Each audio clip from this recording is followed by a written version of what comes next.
Sud Radio. Samedi et dimanche, 22h minuit. Louis Benedy, les aventuriers de l'étrange.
Bonsoir et bienvenue dans les aventuriers de l'étrange sur Sud Radio. Ce soir, nous allons partir à la recherche d'un mythe, d'une légende qui ne cesse depuis des milliers d'années d'exciter l'imagination. Nous allons partir à la recherche de l'Atlantide. Où peut se situer ce pays extraordinaire qui fut englouti par les flots, dit-on, en une nuit? D'où vient cette légende? Qui en a parlé le premier? D'où viennent les informations? Où en est la recherche actuellement? Des vestiges ont-ils été retrouvés? Nous allons essayer donc de répondre à toutes ces questions avec mes deux invités. Je commence avec Jacques Gossard. Bonsoir. Bonsoir. Vous êtes membre du comité de rédaction de la revue belge Kadat. Ça s'écrit K-A-D-A-T-H. D'ailleurs, pour ceux qui veulent aller sur le site internet pour découvrir cette revue, ce que je leur recommande, et s'y abonner, ce que je leur recommande encore plus, c'est Kadat, K-A-D-A-T-H.be, comme Belgique, quoi. C'est donc une revue consacrée à l'étude des civilisations disparues. Et je rappelle également que vous êtes auteur d'un livre qui s'intitule Les Atlantes hier et aujourd'hui, qui est paru il y a quelques années maintenant dans la collection Noire chez Robert Laffont. Donc, à vos côtés, Pierre Lagrange, bonsoir. Bonsoir Pierre Lagrange. Bonsoir. Merci. Oui, très bien, très bien. Merci de venir nous rejoindre. Vous êtes un habitué des aventuriers de l'étrange. Vous êtes vous-même un aventurier de l'étrange depuis ces quelques temps maintenant. Ça, oui. Alors, vous êtes sociologue et auteur de nombreux livres, notamment sur le dossier OVNI et Roswell.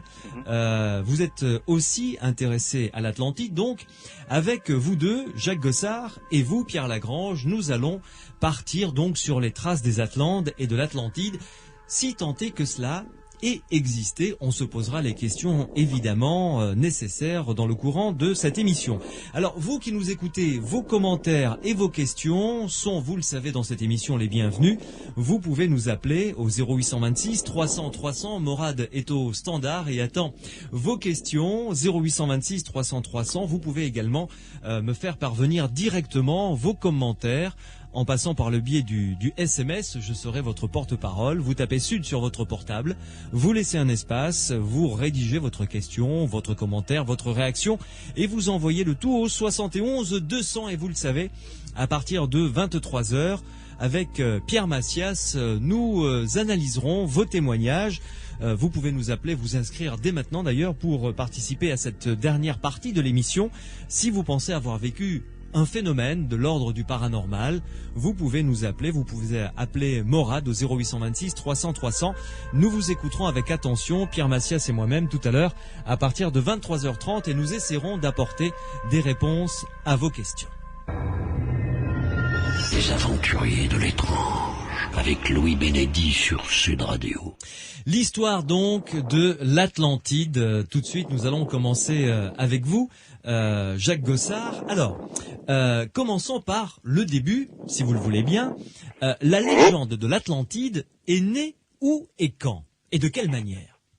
Alors, la première personne à avoir parlé de l'Atlantide, tout au moins, c'est ce qu'on a retrouvé jusqu'à présent, parce qu'il existe peut-être des textes qui sont encore à découvrir. Vous savez, en archéologie, on découvre tous les jours, et même pour des sujets qui sont bien connus, qu'on croit bien connus, on peut toujours avoir des surprises.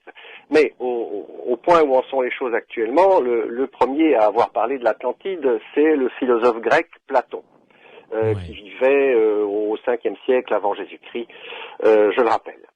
Alors, Platon était un philosophe, et ses écrits en général étaient des écrits philosophiques. Et dans un cas, en tout cas, il a fait exception à la règle, et dans un texte qui s'appelle le Timée, et dans un autre qui s'appelle le Critias, il a parlé de l'Atlantide. Mais ce qu'il faut dire avant de poursuivre, c'est que ce Timée est un texte un petit peu spécial dans l'œuvre de Platon parce que ça n'est pas un texte uniquement philosophique, uniquement à vocation politique ou philosophique. C'est aussi un texte qui a pour ambition de décrire les connaissances du temps, les connaissances du temps de Platon, dans un peu tous les domaines.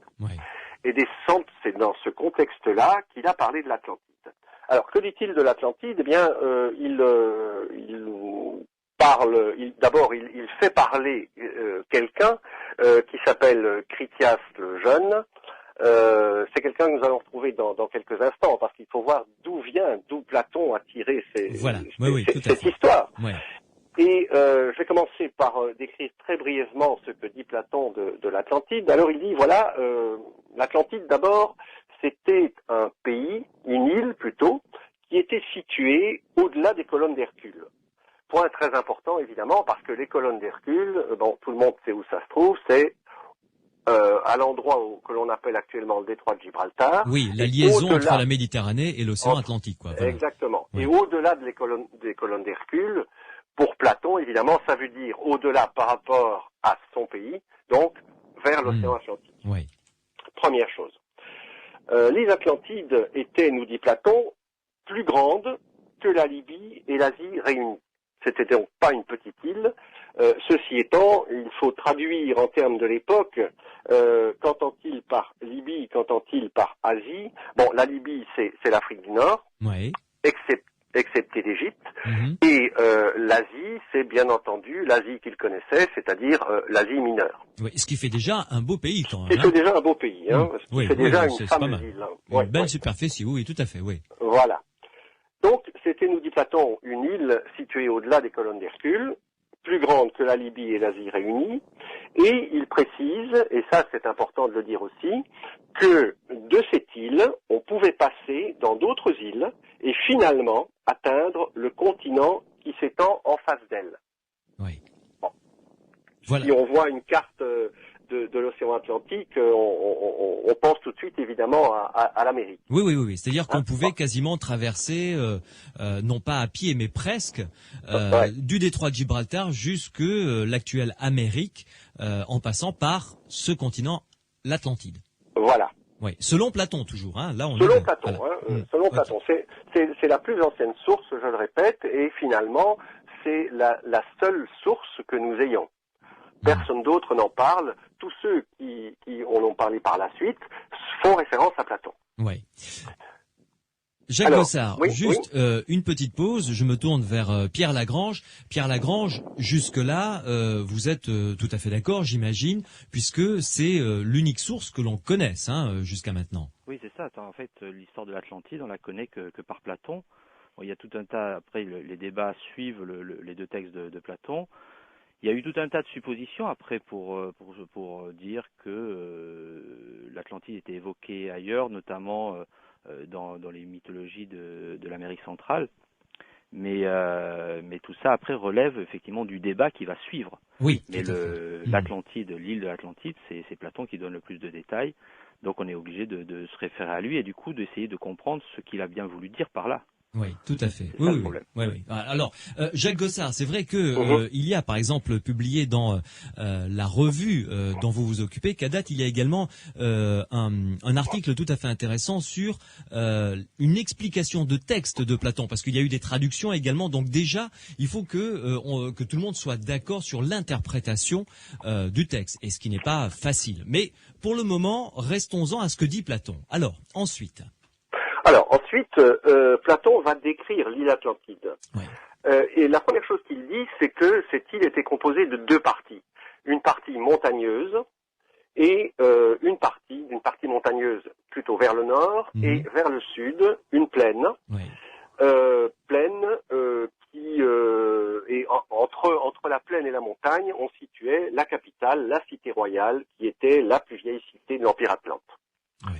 Donc déjà, deux notions importantes, et tous ces éléments, en fait, bon là je demande à vos auditeurs de bien les retenir, parce que Platon s'étend assez bien sur la description, mais disons que j'ai sélectionné les éléments importants qui vont servir à notre analyse par la suite. Oui, tout à fait. Puis Platon va parler évidemment de la civilisation atlante, après avoir parlé de l'Atlantide, de sa géographie. Il va parler de la civilisation atlante, et c'est là que ça devient évidemment d'une part très intéressant, et d'autre part c'est là que les choses peuvent commencer à dériver, et certains n'ont pas manqué d'ailleurs de dériver et d'affabuler au départ de cette description. Platon dit que la civilisation atlante était brillante à tout point de vue. Ouais. Ils avaient la puissance militaire, ils avaient la puissance maritime, ils avaient des cités magnifiques, et ils vivaient, ce qui n'enlève rien à ce qui précède, ils vivaient dans un climat idéal à la végétation luxuriante. Voilà, ils avaient vraiment une économie luxuriante, riche, voilà, une agriculture extraordinaire. Voilà, c'était vraiment la civilisation avancée qui vivait dans un endroit quasiment paradisiaque. Oui.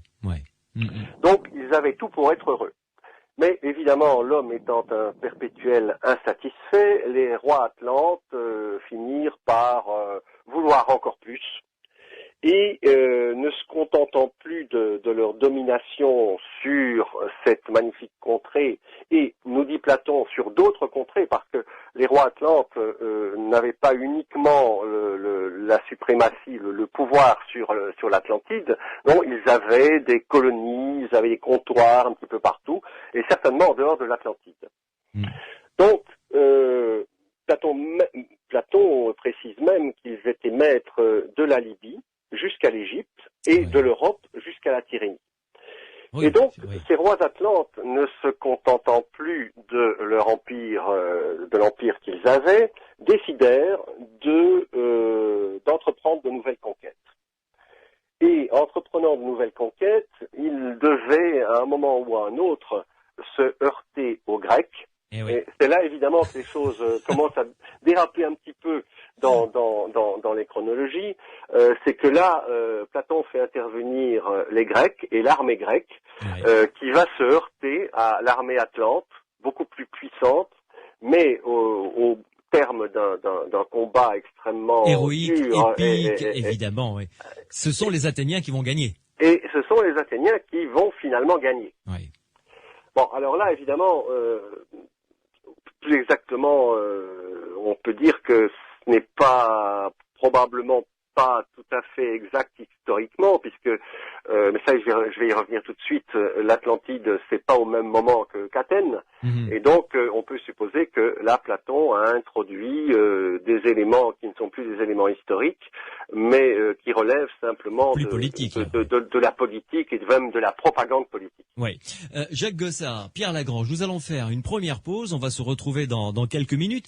Vous venez tous les deux donc de planter le décor, de nous dresser un petit peu le portrait que Platon avait peint de l'Atlantide dans son texte Le Timée, et nous allons revenir évidemment tout de suite après pour aller beaucoup plus loin.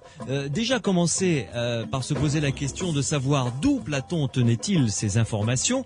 Et là, nous parlerons de Solon, un autre personnage qui aurait apporté ces informations à Platon. Solon aurait, lui, tenu ces informations de la part de prêtres égyptiens. Donc vous voyez, le parcours a été quand même assez tortueux pour que Platon puisse recueillir ces informations et ensuite en faire le texte qui a donné naissance à l'Atlantide. Restez avec nous sur Sud Radio, on se retrouve dans quelques instants. Les aventuriers de l'étrange, avec Louis Bénédit sur Sud Radio. Nous partons à la recherche de l'Atlantide avec Jacques Gossard et Pierre Lagrange, mes deux invités ce soir, jusqu'à 23h30 pour essayer de décortiquer ce dossier mythique, légendaire, extraordinaire qui fait toujours autant rêver, il faut l'avouer. Et puis à partir de 23h30, vous le savez, avec Pierre Massias, nous allons écouter vos témoignages et vous apporter quelques éléments de réponse. Si vous pensez avoir vécu quelque chose de l'ordre du paranormal, vous appelez notre standard. Morad est là, il attend vos appels au 0826 300 300, 0826 300 300. Jacques Gossard, revenons donc à l'Atlantide. Alors, est-ce qu'on peut essayer, vous nous avez planté le décor, ce qu'avait rapporté Platon dans son texte, le Timée ou le Critias. Bien. Alors maintenant, d'où viennent ces informations? Est-ce qu'on peut commencer à se poser la question? Oui, non seulement on peut se poser la question, mais on connaît la réponse, parce que Platon lui-même donne la réponse dans son Timée. Mais avant d'aborder ce sujet, je voudrais quand même dire que l'histoire de l'Atlantide rapportée par Platon n'était pas terminée, pas tout à fait, dans ce sens que à partir de cette défaite des rois atlantes face à l'armée d'Athènes, les choses vont vraiment très rapidement se dégrader pour les Atlantes. Et ça, je crois que c'est important de le dire aussi. Ah bah oui, c'est oui. que l'Atlantide était en train de vivre ses derniers jours, parce que nous dit Platon, 9000 ans avant le Timée. Donc là, le Timée, c'est aux environs du 5e siècle avant Jésus-Christ. Donc 9000 ans, ça nous amène aux alentours de 10 000 avant Jésus-Christ, à peu près, à la grosse brosse. 9000 ans avant le Timée, survint une catastrophe qui mit fin à la civilisation atlante. Et là, Platon est très précis. Il dit, dans l'espace d'un seul jour et d'une seule nuit néfaste, l'île Atlantide, s'étant abîmée dans la mer, disparut. Donc, vers 10 000 avant Jésus-Christ, nous dit Platon, l'Atlantide a disparu dans une grande catastrophe et s'est engloutie dans la mer, et ce, très rapidement. Ouais. Il a fallu quand même un séisme d'une amplitude extraordinaire pour engloutir une île d'une telle superficie en une nuit, en un jour et en une nuit. Mais ça, effectivement, on pourra y revenir tout à l'heure, j'imagine. Il existe différentes hypothèses, soit d'origine terrestre, soit d'origine, je n'ose pas dire extraterrestre, parce que ça fait penser à un autre contexte. Ici, disons un phénomène céleste. Oui, tout à fait. Une météorite qui serait tombée, quelque chose comme ça. Il y a effectivement un certain nombre d'hypothèses qui sont émises à ce sujet. Mais pour en revenir à votre question de départ, effectivement, Platon, ou plutôt celui qui parle dans le Timée, qui est Critias le Jeune, explique que cette histoire, en fait, elle a été recueillie par un certain Solon. Solon, qui était un dirigeant grec, et qui... pas de très bonne réputation d'ailleurs, hein. Non, il avait... Selon certaines sources. Selon certaines sources, peut-être, mais d'un autre côté, c'était c'était un politique assez habile, qui a d'ailleurs réussi à diriger Athènes d'une manière assez brillante malgré tout. D'accord. Et c'était quelqu'un qui, en plus de cela, était très cultivé, comme beaucoup de Grecs cultivés et riches, bien entendu, de cette époque. Lorsqu'ils le pouvaient, ils allaient faire un petit voyage, un petit peu de tourisme en Égypte.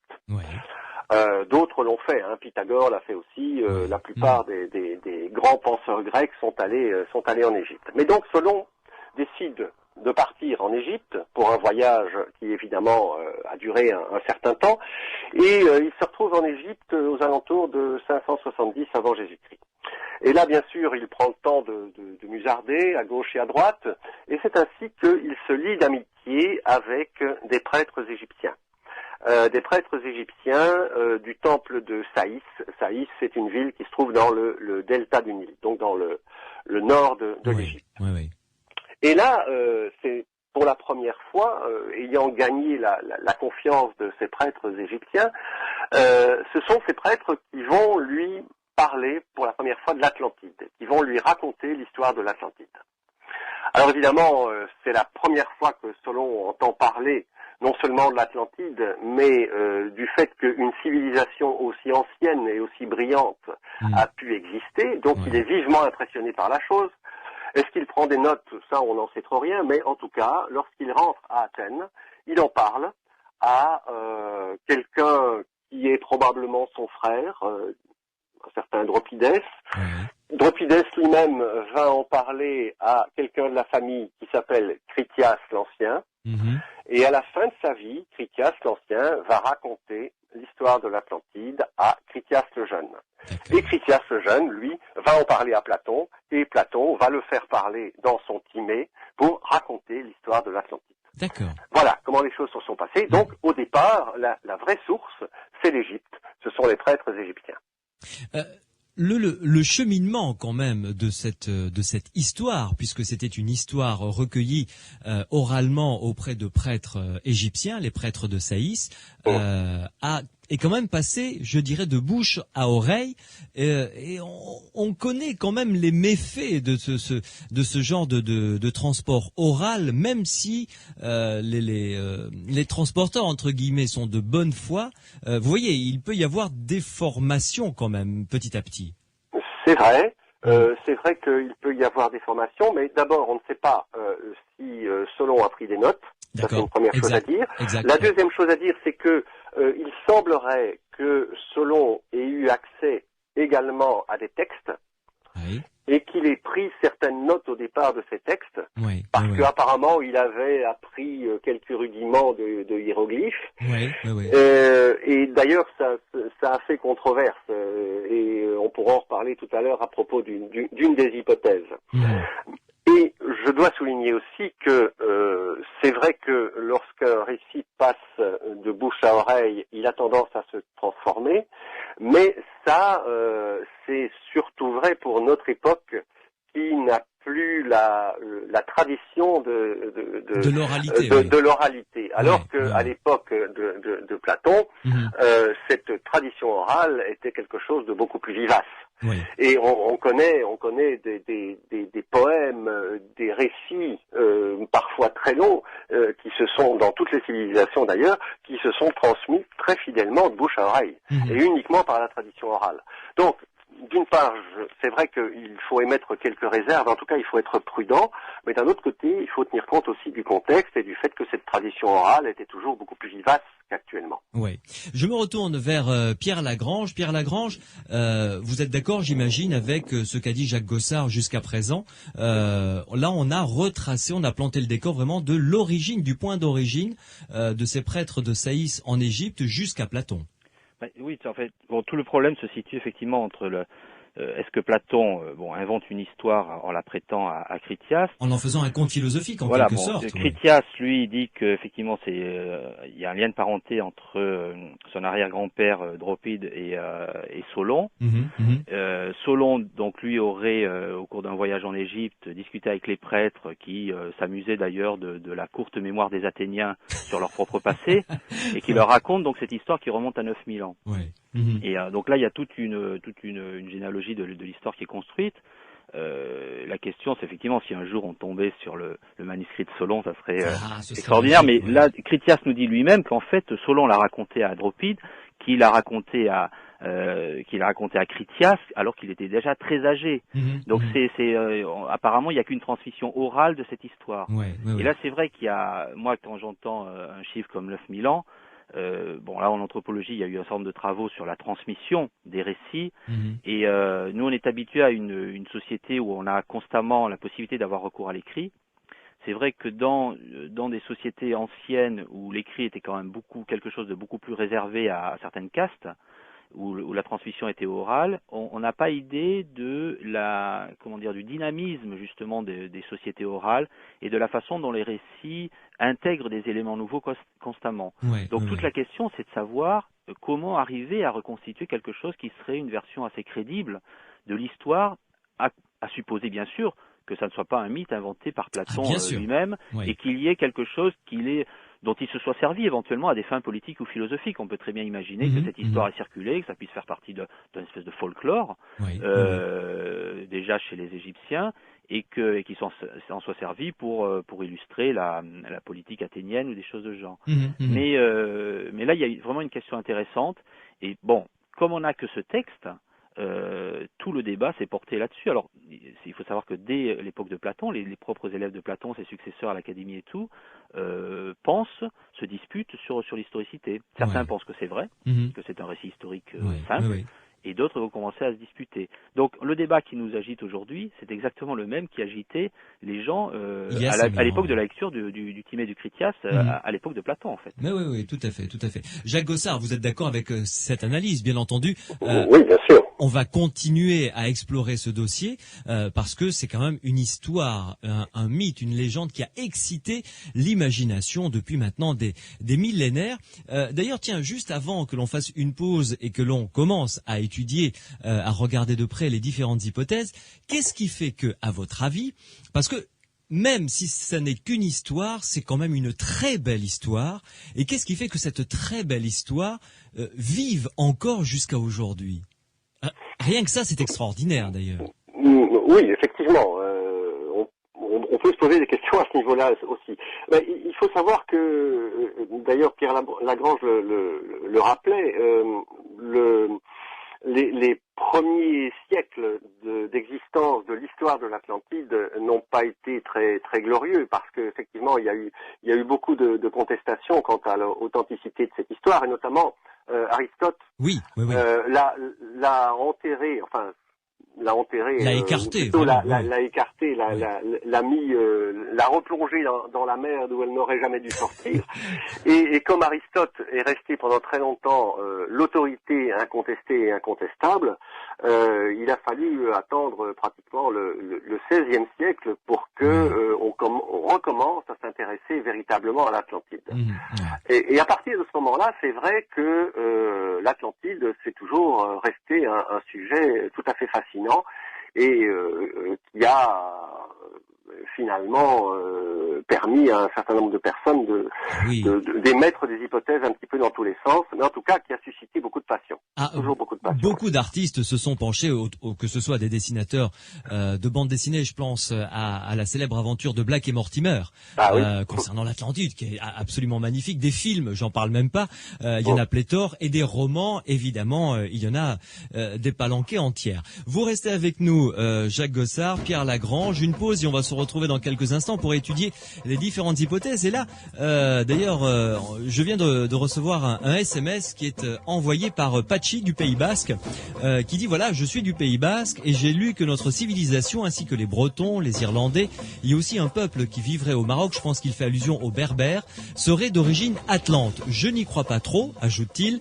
Merci pour votre émission, signé Pachi. Eh bien écoutez, mon cher Pachi, Jacques Gossard et Pierre Lagrange vont peut-être vous donner quelques éléments de réponse. Restez avec nous juste après cette pause. Sud Radio, les aventuriers de l'étrange, avec Louis Bénédy sur Sud Radio. Mes deux invités pour explorer les différentes hypothèses de l'Atlantide ce soir avec moi, Jacques Gossard, qui est membre du comité de rédaction de la revue belge Kadat, que je vous recommande vraiment très très chaudement. Allez sur leur site kadat.be, Kadat ça s'écrit KADATH.be. Abonnez-vous absolument à la revue. Je fais pas autant de pub, hein, mais là, franchement, allez-y parce que c'est vraiment une très belle revue si vous aimez étudier les civilisations disparues. Donc, chronique des civilisations disparues, c'est le sous-titre de Kadat. Et puis, achetez également les bouquins de Pierre Lagrange, notamment un très très bon bouquin sur l'affaire Roswell et puis plein de d'autres livres également sur les ovnis. Pierre Lagrange qui s'intéresse aux Atlantes, enfin à l'Atlantide, est également en notre compagnie. Alors, Jacques Gossard, si vous le voulez bien, Pierre Lagrange également, on va commencer par étudier quelques hypothèses. D'ailleurs, il y a un autre SMS qui est arrivé qui dit: a-t-on trouvé des preuves irréfutables que l'Atlantide a existé? Par exemple, des vestiges. C'est Fabien qui nous envoie ce texto. Malheureusement, Jacques Gossard, Pierre Lagrange, je crois que on peut lui répondre que non, on n'a pas encore trouvé des preuves irréfutables. Hein. Je me lance. Allez-y, Jacques, allez-y. C'est à vous. Des preuves irréfutables, non. Sinon, on serait pas en train d'en discuter ce soir. On serait sur place en train de fouiller. Voilà. Ceci étant dit, il y a quand même un certain nombre de traces. On ne peut pas dire non plus qu'on n'a rien retrouvé. Bon. Alors, d'abord, dans l'ordre chronologique, lorsqu'on se dit peut-être bien que Platon avait raison, peut-être bien que Platon a vraiment donné la description de ce qui était Atlantide, le premier réflexe, c'est d'aller voir au milieu de l'Atlantique pour voir ce qu'on peut y trouver. Voilà, oui. Au milieu de l'Atlantique, au-delà des colonnes d'Hercule, il n'y a pas grand-chose, sauf bien sûr les Canaries et les Açores. Et les Açores, finalement, qu'est-ce que c'est? Eh bien, ce sont des îles qui sont, je dirais, les vestiges de quelque chose de plus important qui a pu exister à une époque incirculée, mettons 10 000 ans avant Jésus-Christ pour fixer des idées, mais en tout cas durant la préhistoire.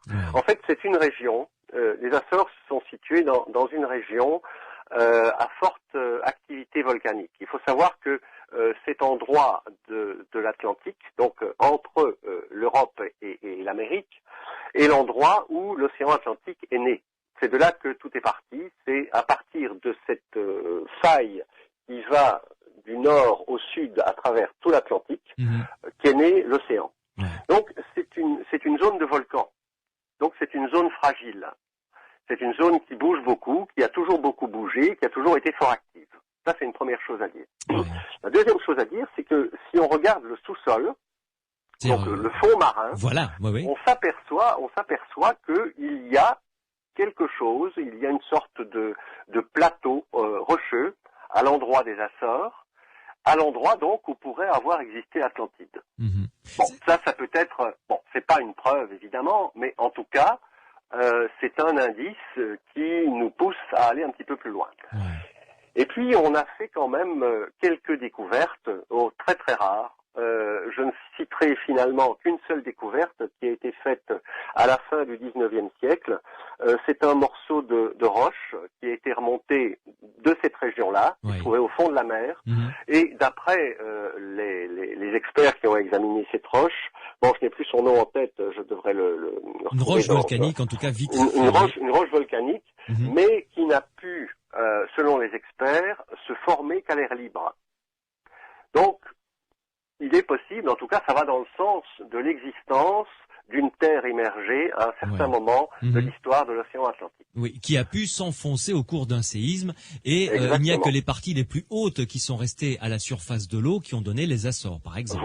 Voilà. Donc finalement, ce serait les sommets les plus hauts de la partie montagneuse dans la description de Platon qui émergeraient actuellement pour donner l'archipel des Açores. Très bien. Alors ça, c'est une première trace, je dirais, une première piste. Alors évidemment, si on pouvait trouver des vestiges archéologiques, ce serait encore mieux. Des vestiges archéologiques, en fait, on en a trouvé. Et on en a trouvé notamment, on parlera peut-être tout à l'heure, on parlera probablement du côté américain, mais pour nous en tenir à cette région de l'archipel des Açores et des Canaries, on a trouvé, voici quelques années, des structures sous-marines au large de l'île de Lanzarote, des structures sous-marines qui des murs, des murs faits de blocs cyclopéens, qui ne sont d'ailleurs pas petits du tout. Et ces blocs ont été photographiés, ont été filmés, on a commencé à les étudier, mais je dirais que ça n'a pas été plus loin. On a remonté quelques objets, dont un objet qui qui était une petite statuette probablement précolombienne. Mhm. Bon, maintenant, cette petite statuette précolombienne, ça ne veut rien dire en soi, parce qu'il est fort possible qu'elle ait été perdue par un vaisseau Oui, espagnol, ou un à vaisseau un à moment couler ou ou à un autre autre. chose. Enfin bon, Oui. en soi, ça ne veut rien dire. Mais ce qui est quand même assez intriguant, je crois, et qui mériterait peut-être davantage d'investigation, ce sont les murs cyclopéens qu'on a découverts au large de Lanzarote. Voilà. Alors au départ, il y a eu quelques études, mais vous savez, en archéologie, il faut toujours avoir énormément d'argent pour financer ce genre de choses, surtout quand sous c'est de l'eau. l'archéologie sous-marine. Oui, oui. Et à ma connaissance, actuellement, plus rien ne se passe. Ouais. Pierre Lagrange, que pensez-vous de de ce premier champ de recherche, l'hypothèse atlantique évidemment, et plus particulièrement celle des Açores? Bon, moi je suis assez sceptique, on va dire. Disons que historiquement, c'est vrai qu'il y a tout un débat qui est pas nouveau et qui est notamment intéressant au début du XXe siècle et au XIXe, parce que il faut savoir que nous aujourd'hui, on vit avec cette idée que les continents ont dérivé et qu'il y a très longtemps, dans les époques géologiques, hein, l'Afrique et l'Europe étaient rattachés au bloc américain. Donc là, il faut voir quelle place il pourrait y avoir éventuellement pour une grande île ou un petit continent comme ça au milieu de l'Atlantique. Mais au début du XXe siècle, un certain nombre de géologues, notamment, s'intéressaient, notamment comme le français Pierre Termier, qui était professeur à l'école des mines. Et c'est lui notamment qui rapporte souvent cette histoire de roches de lave qu'on aurait remontées et qui auraient pu se former qu'à l'air libre et choses de genre. Et c'est vrai qu'il y a, mais à l'époque de Termier était très sceptique par rapport aux hypothèses de Wegener, donc l'histoire de la dérive des continents, et il pensait, comme tous les savants de son époque, qu'en fait il y avait eu entre l'Afrique et l'Amérique du Sud, par exemple, et entre l'Europe et l'Amérique du Nord, des ponts intercontinentaux. Oui. C'est-à-dire que l'état actuel du monde n'était pas ce qu'il avait toujours été, et qu'il y avait autrefois eu des espèces de grandes passerelles de terre qui avaient notamment permis le passage de la migration animale et tout ce qui s'ensuit. Par exemple, oui, d'accord. Voilà. Et à partir de là, Termier a publié tout un tas d'articles sur l'Atlantide et fait des conférences dans lesquelles il expliquait que ces ponts intercontinentaux, au cours des époques géologiques, ont commencé à disparaître, à être engloutis par les eaux. Et il pense qu'en fait, Platon, l'histoire de l'Atlantide, serait une espèce de souvenir d'une des dernières disparitions des restes de ces ponts intercontinentaux. C'est-à-dire que l'Atlantide aurait correspondu à un des derniers bouts de terre qui serait resté au milieu de l'Atlantique à ce sujet. Et c'est d'ailleurs c'est amusant parce que c'est un des éléments qui lui permettait de réfuter Wegener à l'époque. Donc maintenant, quand on sait ce qu'il en est, ça prête un peu à sourire. Donc on voit qu'il y a comme ça il y a tout un tas de discussions qui se sont greffées sur cette histoire de l'Atlantide pour essayer de le justifier. Et donc notamment cette histoire de la géologie qu'au XXe siècle, que pendant une partie du XXe siècle, on a écrit différemment de la façon dont on l'écrit aujourd'hui. Donc ça, il ne faut pas perdre de vue, je dirais, l'aspect histoire des sciences qui se greffe dessus et qui montre qu'il y a eu toute une série de discussions de nature très différente en fait sur l'Atlantide selon les époques et selon le contexte scientifique dans lequel on se retrouvait. Mais enfin, l'hypothèse d'une Terre immergée, enfin une Terre à la surface d'une Terre, entre le continent, l'Europe, l'Afrique et le continent américain n'est absolument pas farfelue, bien au contraire, ça a pu exister et ensuite disparaître. Bah, ça a pu exister. Peut-être il faudrait vraiment une discussion serrée avec des géologues, parce que c'est vrai que longtemps on l'a placé au milieu de l'Atlantique, sur la dorsale atlantique, où là c'est clair que c'est l'endroit où se séparent les plaques continentales. Ça n'est pas possible pour le coup. Donc effectivement, ça serait plutôt du côté de Bimini, dans cette région-là où il y a eu des terres émergées à une époque, sans doute, ou peut-être du côté des Açores, mais peut-être pas un continent alors aussi grand que celui qu'on avait imaginé à une époque. On est dans complètement autre chose. Et bon, et encore l'autre question se repose à nouveau, de revenir sur le récit de Platon, à quoi fait-il allusion dans cette histoire, s'il y a un fond de tradition dans le récit qu'il rapporte. Et là, on voit qu'on en discutera tout à l'heure, que ça nous amène dans une toute autre direction, qui est celle de la mer Égée. Ah oui, pas de complètement. l'Atlantique. Oui. Là, on en parlera. L'hypothèse Méditerranée, c'est vrai, est aussi très très intéressante. C'est celle qui est plutôt retenue par les gens qui pensent qu'il y a un fondement éventuel, une Mhm. légende Oui. historique dans cette histoire. Oui, tout à fait. Jacques Gossard, revenons à cette hypothèse atlantique, donc, que vous évoquiez tout à l'heure. Les Açores, ce fameux mur, ces fameuses constructions qui ont été découvertes par ces deux scientifiques notamment, ils les ont mesurées. Il y avait quand même une construction réelle avec des angles droits, enfin des choses, et peut-être même la projection d'un port. C'est ce qu'ils ont dit, je crois, dans leur dans leur effectivement, découverte. oui. Oui, en fait, bon, vous parlez toujours de Lanzarote ou de Bimini? Non. Oui. Parce qu'en fait, des constructions comme celle-là, il y en a à deux endroits. Oui. Et elles sont un petit peu similaires. L'autre endroit où on a trouvé des constructions cyclopéennes, de longs murs sous la mer, l'autre endroit c'est à Bimini, c'est l'archipel des Bahamas. Et là, effectivement, disons que les structures sont mieux connues parce qu'elles ont été analysées pendant plus longtemps. Et donc, bon, on n'est pas arrivé non plus à des conclusions définitives, bien entendu, mais c'est vrai qu'on a parlé d'installations portuaires. Oui. Et au moment où on a fait la découverte, d'ailleurs, les deux scientifiques qui se sont d'abord intéressés à ce site. Donc, en fait, ces sites, c'est encore une fois deux murs parallèles. Reliés par une sorte d'arc de cercle. Donc, si vous voulez, ça forme une sorte de U sur le fond de l'océan. Oui. Ces deux chercheurs qui se sont occupés de Bimini aux alentours des années 70 ont parlé un petit peu rapidement dans leur enthousiasme de port de l'Atlantide. Bon, ce qui a évidemment suscité de la part d'un certain nombre d'archéologues et de géologues une levée de boucliers. Oui. Et là, il y a eu effectivement une controverse assez intense, avec analyse et contre-analyse, et notamment les analyses ont porté sur le fait de savoir si ces constructions pouvaient être de type naturel. Bon, je crois que la même question peut se poser à propos de ce qu'on a trouvé à Lanzarote. Mais oui. À ma connaissance, à Lanzarote, on n'est pas allé assez loin pour pouvoir répondre oui ou non. D'accord. Mais si je reprends l'exemple de Bimini, bon, certaines analyses géologiques ont voulu démontrer qu'il s'agissait effectivement de formation naturelle, d'un caprice de la nature en quelque sorte. Oui. Bon, même si ça paraît assez extraordinaire quand on voit les photos des constructions, on peut se dire que c'est possible, ce sont des choses qui arrivent. Pourquoi pas, oui. Pourquoi pas, mais pour autant que je sache, les dernières analyses géologiques montrent que les pierres dont sont faits les murs ne viennent pas de cet endroit, mais d'une carrière qui serait située à une dizaine de kilomètres plus au sud. Donc ce serait quand même, et finalement c'est la seule chose qu'on puisse dire avec plus ou moins de certitude, c'est que ce sont des constructions artificielles. Mais alors, dites-moi, Jacques Gossard, est-ce que cette hypothèse atlantique concernant l'Atlantide retient votre attention ou vous la trouvez, bon, ma foi, intéressante, mais pas assez étayée, peut-être un peu légère? Qu'en pensez-vous?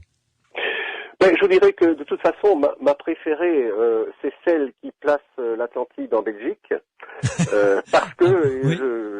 je vous assure qu'il existe vraiment quelqu'un qui a pensé que l'Atlantide pouvait se situer en Belgique. Mais celle-là, je n'y crois pas. Mais ceci étant, parmi toutes les hypothèses qui sont, disons les 5 hypothèses qui sont actuellement retenues, oui. Cela me paraît être la plus sérieuse et la plus vraisemblable. Ceci étant, je voudrais quand même dire aussi que ce ne sont jamais que des hypothèses.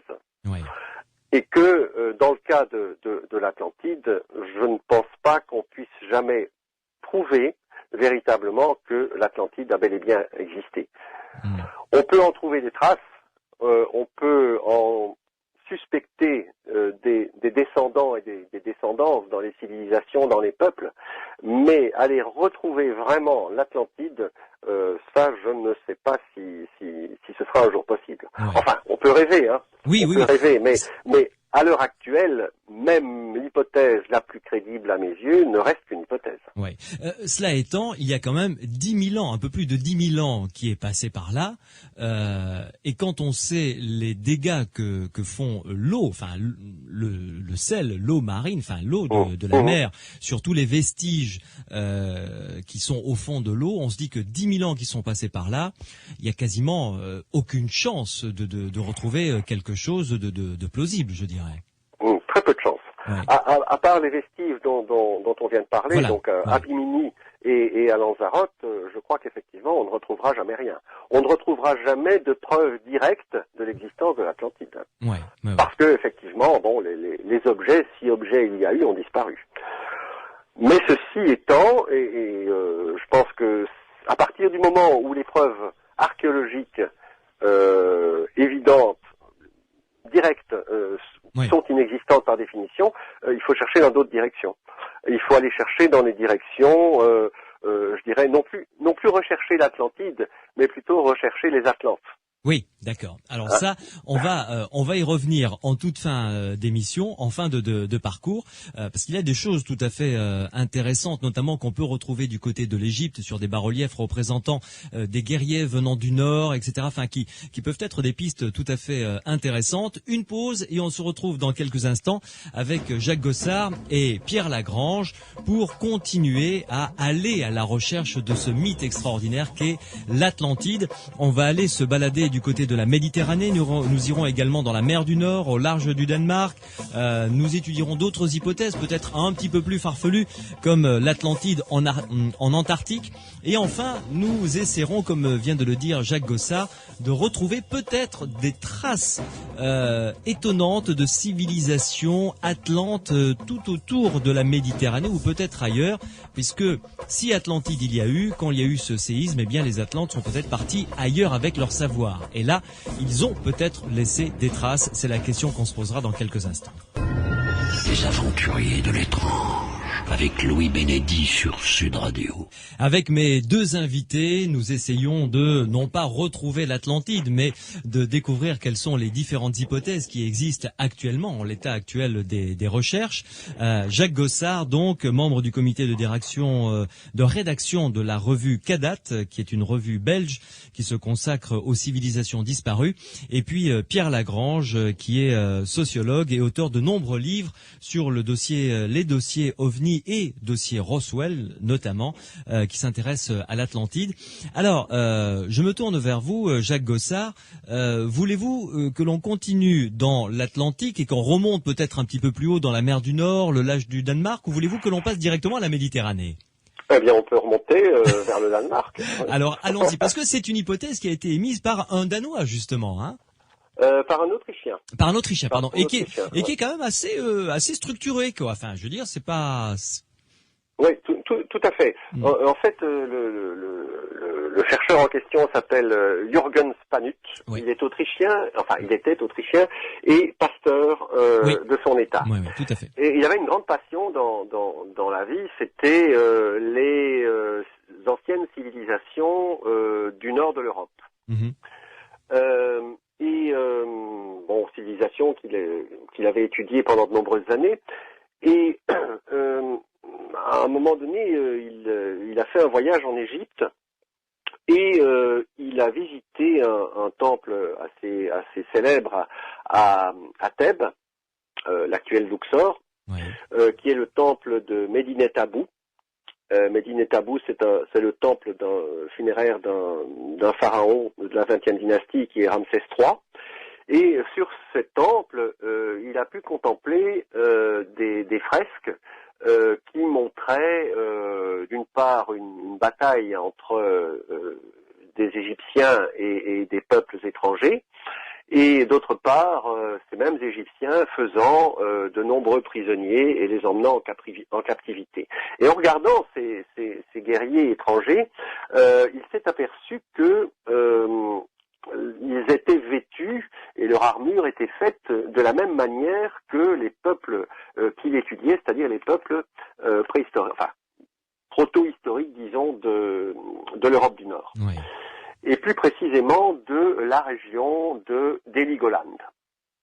Alors, il est parti. Alors, Heligoland, ça se trouve où? Eh bien, actuellement, c'est une toute petite île qui se trouve au large du Danemark. Oui. Mais il faut savoir qu'il y a quelques milliers d'années, cette île était encore rattachée au continent.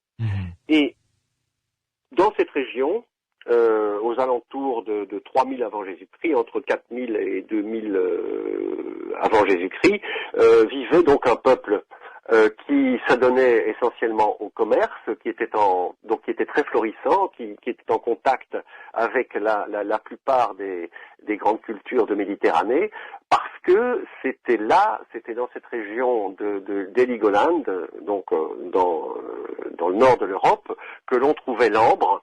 Cet ambre qui était ambre jaune, donc, qui était si apprécié des peuples méditerranéens.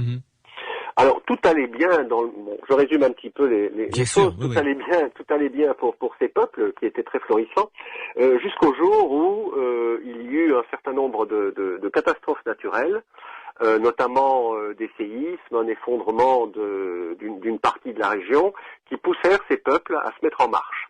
Et à se mettre en marche vers le sud, d'abord vers les vallées du Rhône et dans les Alpes, puis ensuite l'Italie, et poussés par d'autres peuples, finalement, ils arrivèrent en face de l'Égypte, ou plus exactement aux frontières de l'Égypte, frontière ouest et frontière est. Et c'est là que se déroulèrent une série de batailles entre les Égyptiens et ces peuples que l'on a appelés les peuples de la mer. En fait, les peuples de la mer, on discute encore sur leur origine, mais pour Spanut, il est clair que ces peuples de la mer, ce sont les peuples qui viennent d'Europe du Nord. Donc, à la suite de cette gigantesque bataille, finalement, les Égyptiens sont restés vainqueurs. Et mêlant un petit peu tout ça, et c'est ici, parce que jusqu'à présent, ce que je vous ai raconté, ce sont des faits historiques, plus ou moins prouvés. Disons, il n'y a pas tellement de mystère autour de ça, sauf que ça, c'est l'innovation. Spanut assimile les peuples de la mer aux peuples d'Europe du Nord, mais où il va plus loin, et c'est là que moi je le suis un petit peu moins, parce que je ne vois pas tellement le rapport. Spanut assimile ces peuples de la mer et donc ces peuples d'Europe du Nord aux Atlantes. Et il place l'Atlantide à l'endroit exact de l'actuelle île d'Heligoland. Oui. Ce qui laisse un peu dubitatif tout de même. Voilà. Donc disons que la première partie de l'histoire, ça pose pas tellement de problèmes. La deuxième, c'est une hypothèse intéressante. Peuple de la mer égale peuple d'Europe du Nord, mais peuple d'Europe du Nord égale Atlante, ça me paraît aller un petit peu trop loin quand même. C'est un peu tiré par les cheveux. D'ailleurs, je me retourne vers Pierre Lagrange. Vous partagez, j'imagine, le même sentiment à peu près. Oui, je voudrais apporter quelques précisions par rapport à ça. Tout à l'heure, Jacques Gossard évoquait quelqu'un qui situait l'Atlantide en Belgique. Je crois qu'il ne faut pas perdre de vue que l'Atlantide, ça longtemps, il y a eu plusieurs périodes, je dirais, dans l'histoire, notre conception de l'histoire, et notamment des époques où l'écriture de l'histoire était très liée à la revendication nationale. Et c'est vrai que, on le voit même encore au XXe siècle, un certain nombre d'auteurs se sont raccrochés à cette histoire pour essayer de se trouver, comme on faisait autrefois les rois de France qui se trouvaient des origines troyennes ou autres, on se trouve des généalogies fantastiques. Et l'Atlantide fait partie de cet héritage dans lequel tout le monde voudrait se reconnaître.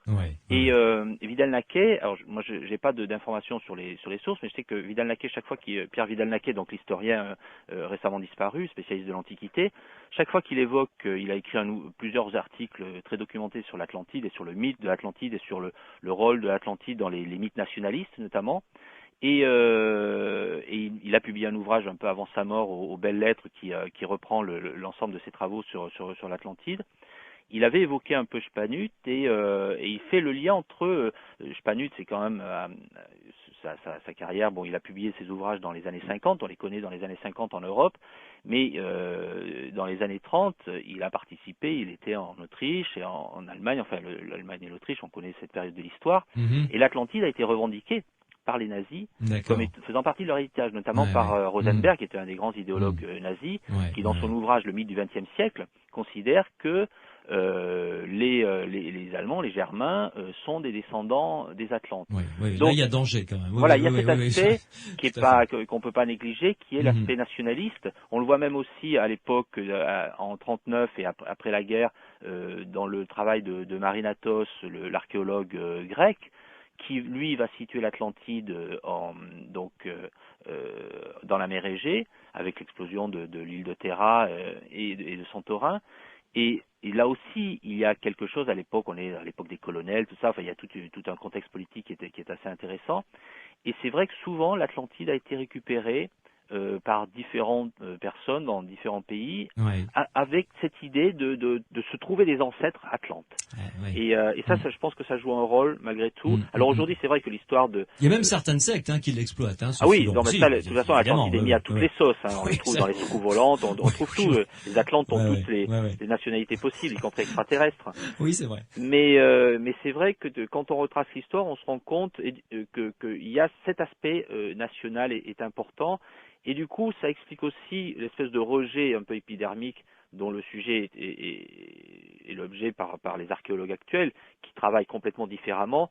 Et pour eux, ces grandes histoires, ces espèces de grandes cosmogonies avec des continents disparus et tout, sont des choses qui leur paraissent un peu datées, on va dire. Ouais. Et aujourd'hui, il y a plus beaucoup d'archéologues pour rechercher activement quelque chose comme l'Atlantide. Ça a commencé à sombrer, je dirais, dans l'histoire de l'archéologie au XIXe siècle, avec la thèse de Thomas Henry Martin notamment, qui montre comment il place ça sur le plan de l'analyse littéraire, philosophique, et non plus sur le plan de la recherche archéologique, comme justement à la Renaissance, au XVIe, XVIIe siècle, où quand on a découvert Platon et les auteurs anciens, on s'est passionné pour ces histoires-là.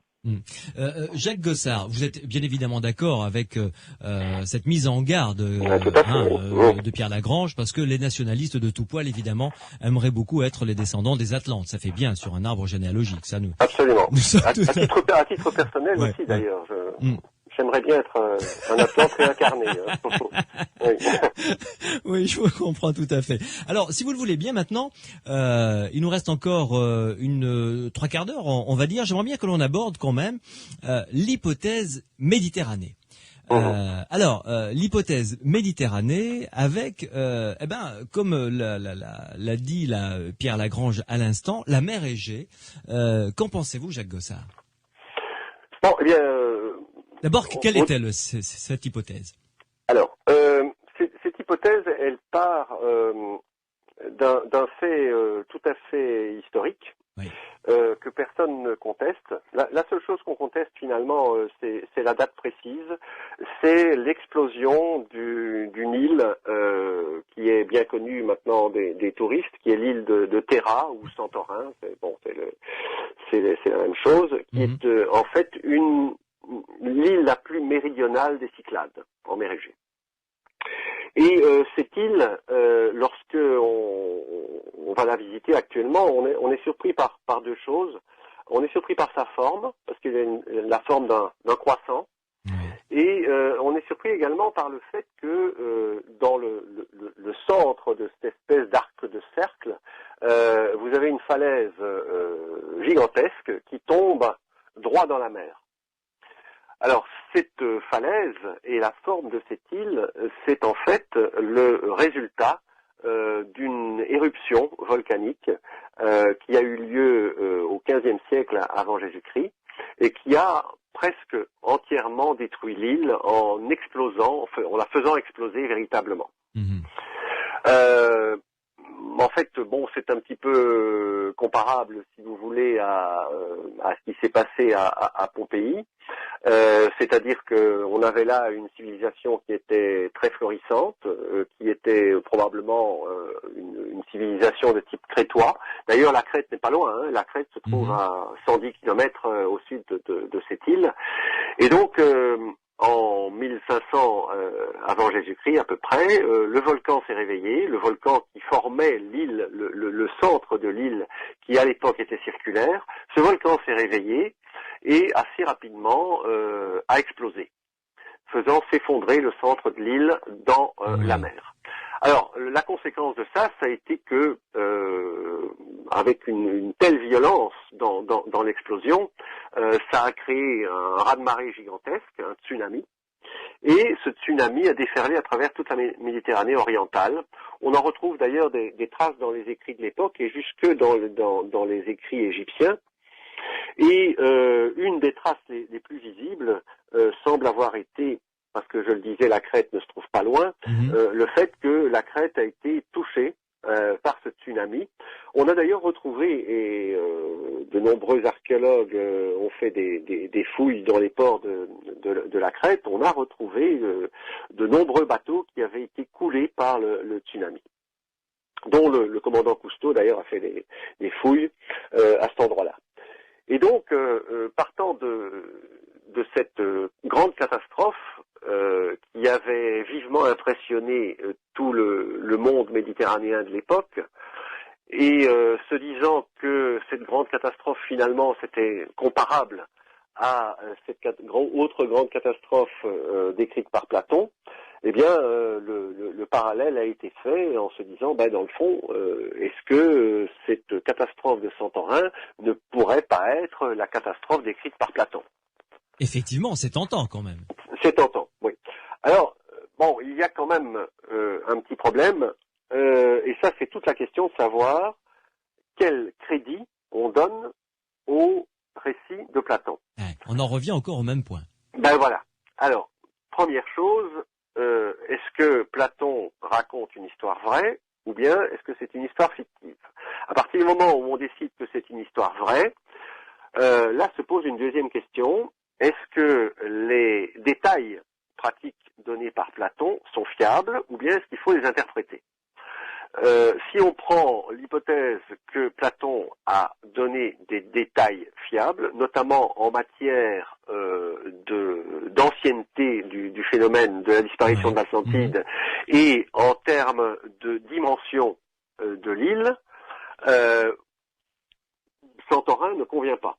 Par contre, si on admet que Platon a pu se tromper, Platon ou bien Solon ou bien des intermédiaires, et on l'évoquait tout à l'heure, c'est fort possible. À ce moment-là, il est possible de se dire, le fond du récit est vrai, mais les détails pratiques ne sont pas nécessairement vrais, ne doivent pas nécessairement être pris au pied de la lettre. Et à ce moment-là, si on accommode un petit peu les données fournies par Platon, on peut se dire qu'effectivement, je vais prendre deux exemples tout de suite, on peut se dire qu'effectivement, l'Atlantide, ça peut être bien quelque part en Méditerranée orientale. Alors, il y a deux choses que dit Platon. Platon dit que la Libye, que l'Atlantide était plus grande que la Libye et l'Asie réunies. Bon, en fait, il pourrait y avoir une erreur d'interprétation à un moment ou à un autre, et qu'il ne faudrait pas entendre l'Atlantide est plus grande que la Libye et l'Asie réunies, mais l'Atlantide se situe entre la Libye et l'Asie. Ce qui nous place, évidemment, en pleine Méditerranée orientale. Ce qui est complètement différent. Tout à fait. Deuxième élément, ce sont les dimensions de la plaine de l'île donnée par Platon, et notamment de cette fameuse plaine qui prenait une moitié de l'île à peu près. Si on prend les dimensions données par Platon, l'hypothèse Santorin ne tient pas. Elle ne tient pas parce que l'Atlantide est beaucoup trop grande pour cette région-là. Par contre, si on divise tous les chiffres, tous les nombres donnés par Platon par 10, alors là, on arrive à quelque chose d'assez, je dirais, convaincant, notamment au point de vue des dimensions, parce que les dimensions, ça devient les dimensions de la plaine de Knossos en Crète, et je vous rappelle que Platon parle de 9000 ans avant le Timée, pour la catastrophe de l'Atlantide. Si on divise par 10, on arrive à 900 ans, ce qui peut correspondre à peu près à la catastrophe de Santorin. Donc, si on aménage le texte, effectivement, et à propos d'ailleurs de ces dimensions et du fait de devoir diviser tous les chiffres donnés par Platon par 10, l'explication, ce serait que Solon aurait eu accès à certains textes hiéroglyphiques, mais qu'il aurait confondu deux hiéroglyphes, le hiéroglyphe 1000 et le hiéroglyphe 100, et que chaque 1000, en fait, il faudrait lire 100. D'accord. Effectivement, ça tient debout comme hypothèse. Pierre Lagrange, qu'en pensez-vous? Bon, disons que oui, ça c'était intéressant comme hypothèse. Moi, la question que je me pose, c'est arrivé à un certain niveau, on se rend compte que effectivement, on peut dire tout un tas de choses qui tiennent la route, mais on n'a plus prise vraiment sur le réel. C'est ça le vrai problème. Ouais. C'est-à-dire que il y a un moment où comment dire, je me demande si à force d'essayer d'enlever, je dirais, le mythe du récit de Platon pour aboutir à une espèce de noyau de faits, est-ce que finalement on n'est pas en train de, c'est pas une toute autre histoire?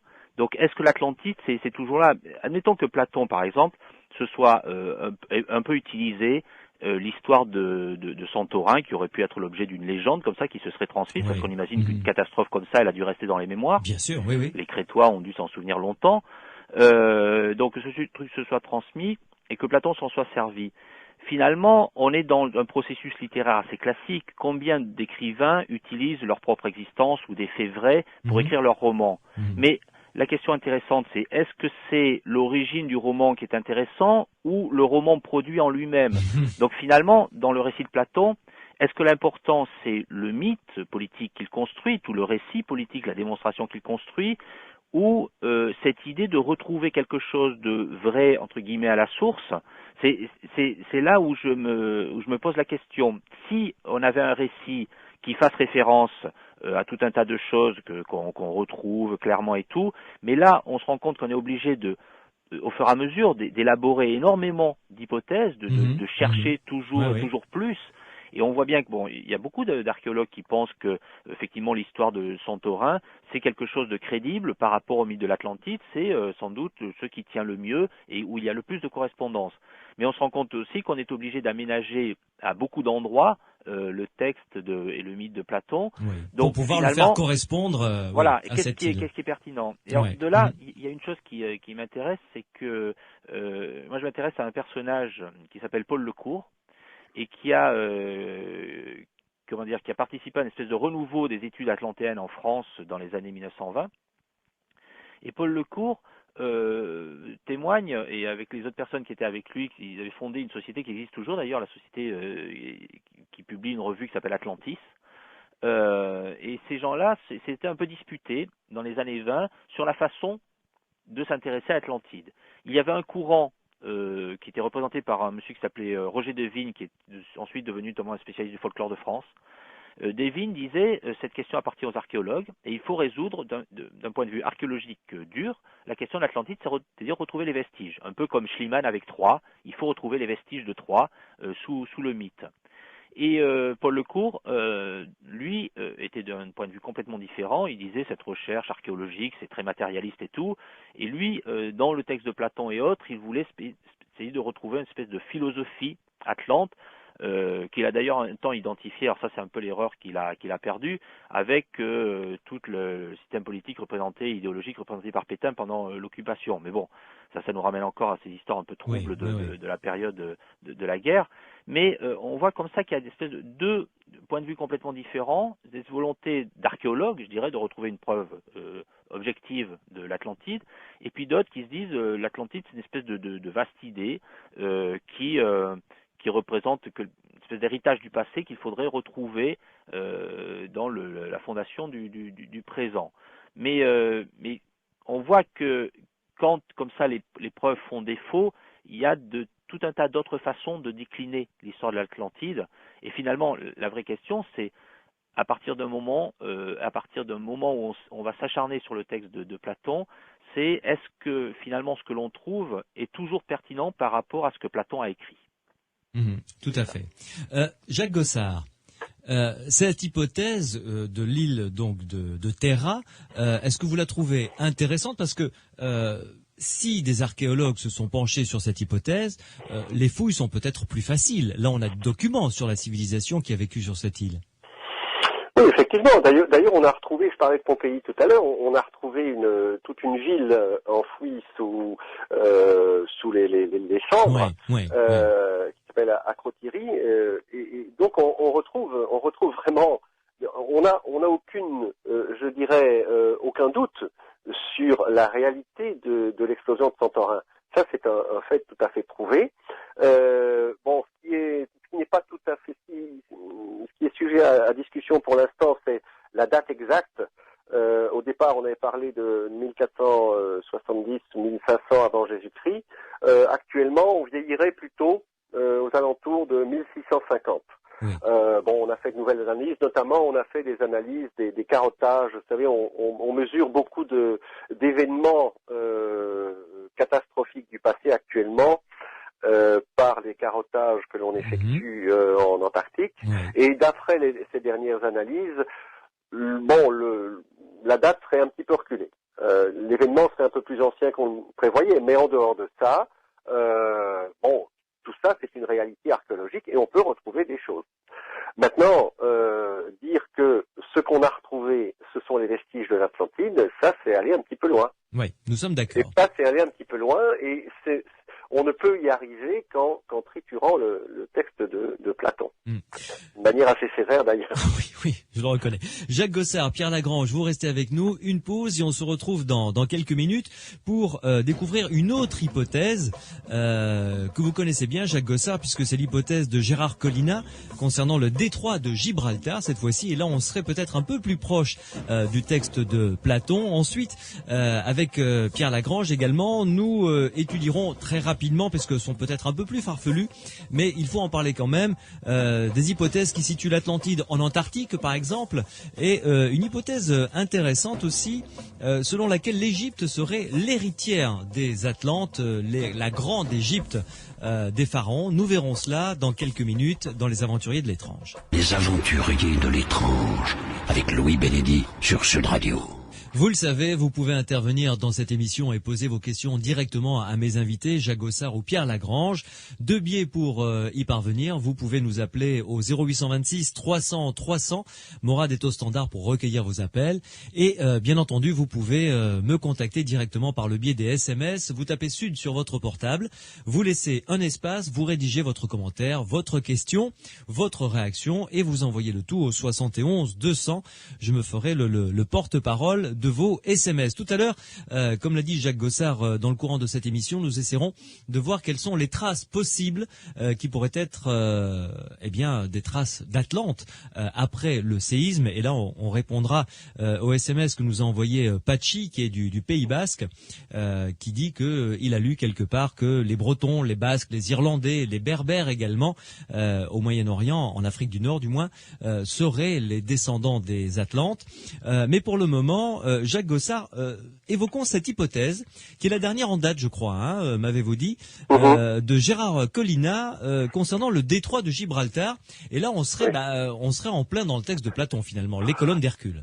Oui, c'est exactement, c'est Jacques Collina Girard. Ah, pardon, très bien, c'est moi qui ai mal écrit son nom, d'accord. Oui. En fait, c'est la dernière... je dirais la dernière hypothèse sérieuse, parce que effectivement vous l'avez évoqué, il y en a d'autres qui sont nettement moins sérieuses, mais là en Antarctique ça vous pas trop. Ben non, moyen. pas trop. Les palmiers en Antarctique, bon. Très bien, bon. Non. Alors Collina. Oui, alors Collina, en fait, c'est une hypothèse assez récente, date de 2001 à peu près. Je crois que c'est 2001, oui. En fait, Jacques Collina Girard s'est aperçu que il existait au milieu du détroit de Gibraltar, donc dans cette région du détroit de Gibraltar, donc juste entre Méditerranée et Atlantique, un haut fond qui, à peu près 10 000 ans avant Jésus-Christ, était une île.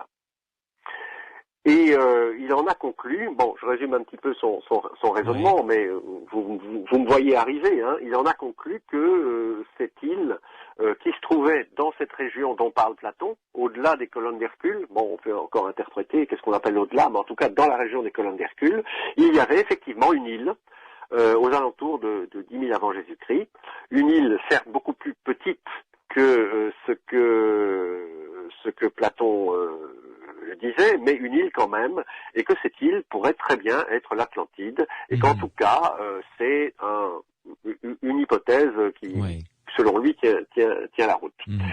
Alors, bon, évidemment, il y a y a un certain nombre d'objections qu'on peut faire à cette hypothèse. C'est que, je viens de le dire, d'abord, on peut discuter qu'est-ce qu'on appelle au-delà des colonnes d'Hercule, mais pour moi, au-delà des colonnes d'Hercule, c'est clairement plutôt dans l'Atlantique. Enfin, soit. Il y a le fait, encore une fois, que si on veut assimiler cette petite île qui se trouve au milieu du détroit de Gibraltar à l'Atlantide de Platon, il faut encore une fois triturer les dimensions qui ont été données par Platon. Oui, donc bon, oui. Oui, et puis je dirais qu'il y a encore un élément dont il faut tenir compte malgré tout, c'est que Platon dit très clairement que l'Atlantide a disparu à la suite d'une catastrophe et que ça s'est fait très rapidement en l'espace d'un seul jour et d'une seule nuit. Même si on peut dire qu'il s'agit d'une manière de dire que ça s'est déroulé très rapidement, il n'en reste pas moins que c'est un événement de type catastrophe, que c'est un événement assez soudain. Or, dans le cas de l'île de Spartel, puisque cette île s'appelle Spartel, cette petite île donc du détroit de Gibraltar, elle a disparu tout simplement parce que le niveau de la mer a augmenté, mais petit à petit. Oui, ça c'est pas fait. Assez rapidement, certes, mais quand même, on estime, pour vous donner une idée, on estime que sur une vie d'homme, le niveau de la mer a monté d'à peu près 2 mètres. Donc c'est pas vraiment une catastrophe. Oui, c'est vrai. Oui. Mais alors, dites-moi. Alors là, je vous pose la question à vous, Jacques Gossard. Ensuite, je la poserai à Pierre Lagrange. Une île d'une dimension quand même assez respectable, qui disparaît en un jour et une nuit, peut être due à un phénomène céleste. Vous l'aviez évoqué en tout début d'émission, c'est-à-dire une météorite qui tombe, quelque chose comme ça. Les astronomes sont peut-être capables d'avoir un historique de ce qui est tombé sur la Terre. Est-ce que je dis une bêtise ou est-ce que c'est possible? Mais écoutez, de toute façon, en ce qui concerne la théorie de la catastrophe amenée par un objet céleste, on retrouve effectivement des traces. Et dans le cas de l'Atlantide, dans l'hypothèse où ce serait effectivement un objet céleste qui serait venu percuter la surface de l'océan dans la région de l'Atlantique, on a 2 traces. D'abord, ce qu'on appelle les fosses de Porto Rico, qui seraient en fait, bon, pour résumer un petit peu les choses, le scénario de la catastrophe, c'est celui-ci: un astéroïde ou météorite, appelons ça astéroïde, vient percuter la Terre, mais évidemment, avant de percuter la Terre, cet astéroïde entre en contact avec l'atmosphère terrestre, s'échauffe et éclate partiellement sous l'action de la chaleur. Alors, qu'est-ce qu'on obtient à l'issue de cette explosion? D'une part, quelques gros morceaux qui vont terminer leur course dans l'océan Atlantique et qui vont déclencher la catastrophe de l'Atlantide, et d'autre part, des tas de petits morceaux, des tas de petits cailloux qui vont aller cribler le sol en amont, je dirais, de l'impact principal. Alors, est-ce qu'on retrouve des traces? Eh bien oui, on retrouve les traces des 2 gros morceaux dans les fosses de Porto Rico, qui sont des fosses très profondes, comme vous le savez. Et puis, ce qui est moins connu, on retrouve des traces très nombreuses d'éclats qui ont frappé le sol de la Caroline du Nord et du Sud, mais principalement Caroline du Nord, donc aux États-Unis actuels, donc en Amérique du Nord. C'est ce que l'on appelle, c'est un phénomène bien connu, c'est une curiosité locale bien connue, c'est ce qu'on appelle les baies de Caroline. Et si vous voulez, ces baies de Caroline qui se comptent par centaines, sinon par milliers, sont des trous assez conséquents d'ailleurs, qui criblent véritablement tout le territoire entre, je dirais, l'intérieur des terres de Caroline du Nord et l'océan Atlantique, la bordure de l'océan Atlantique.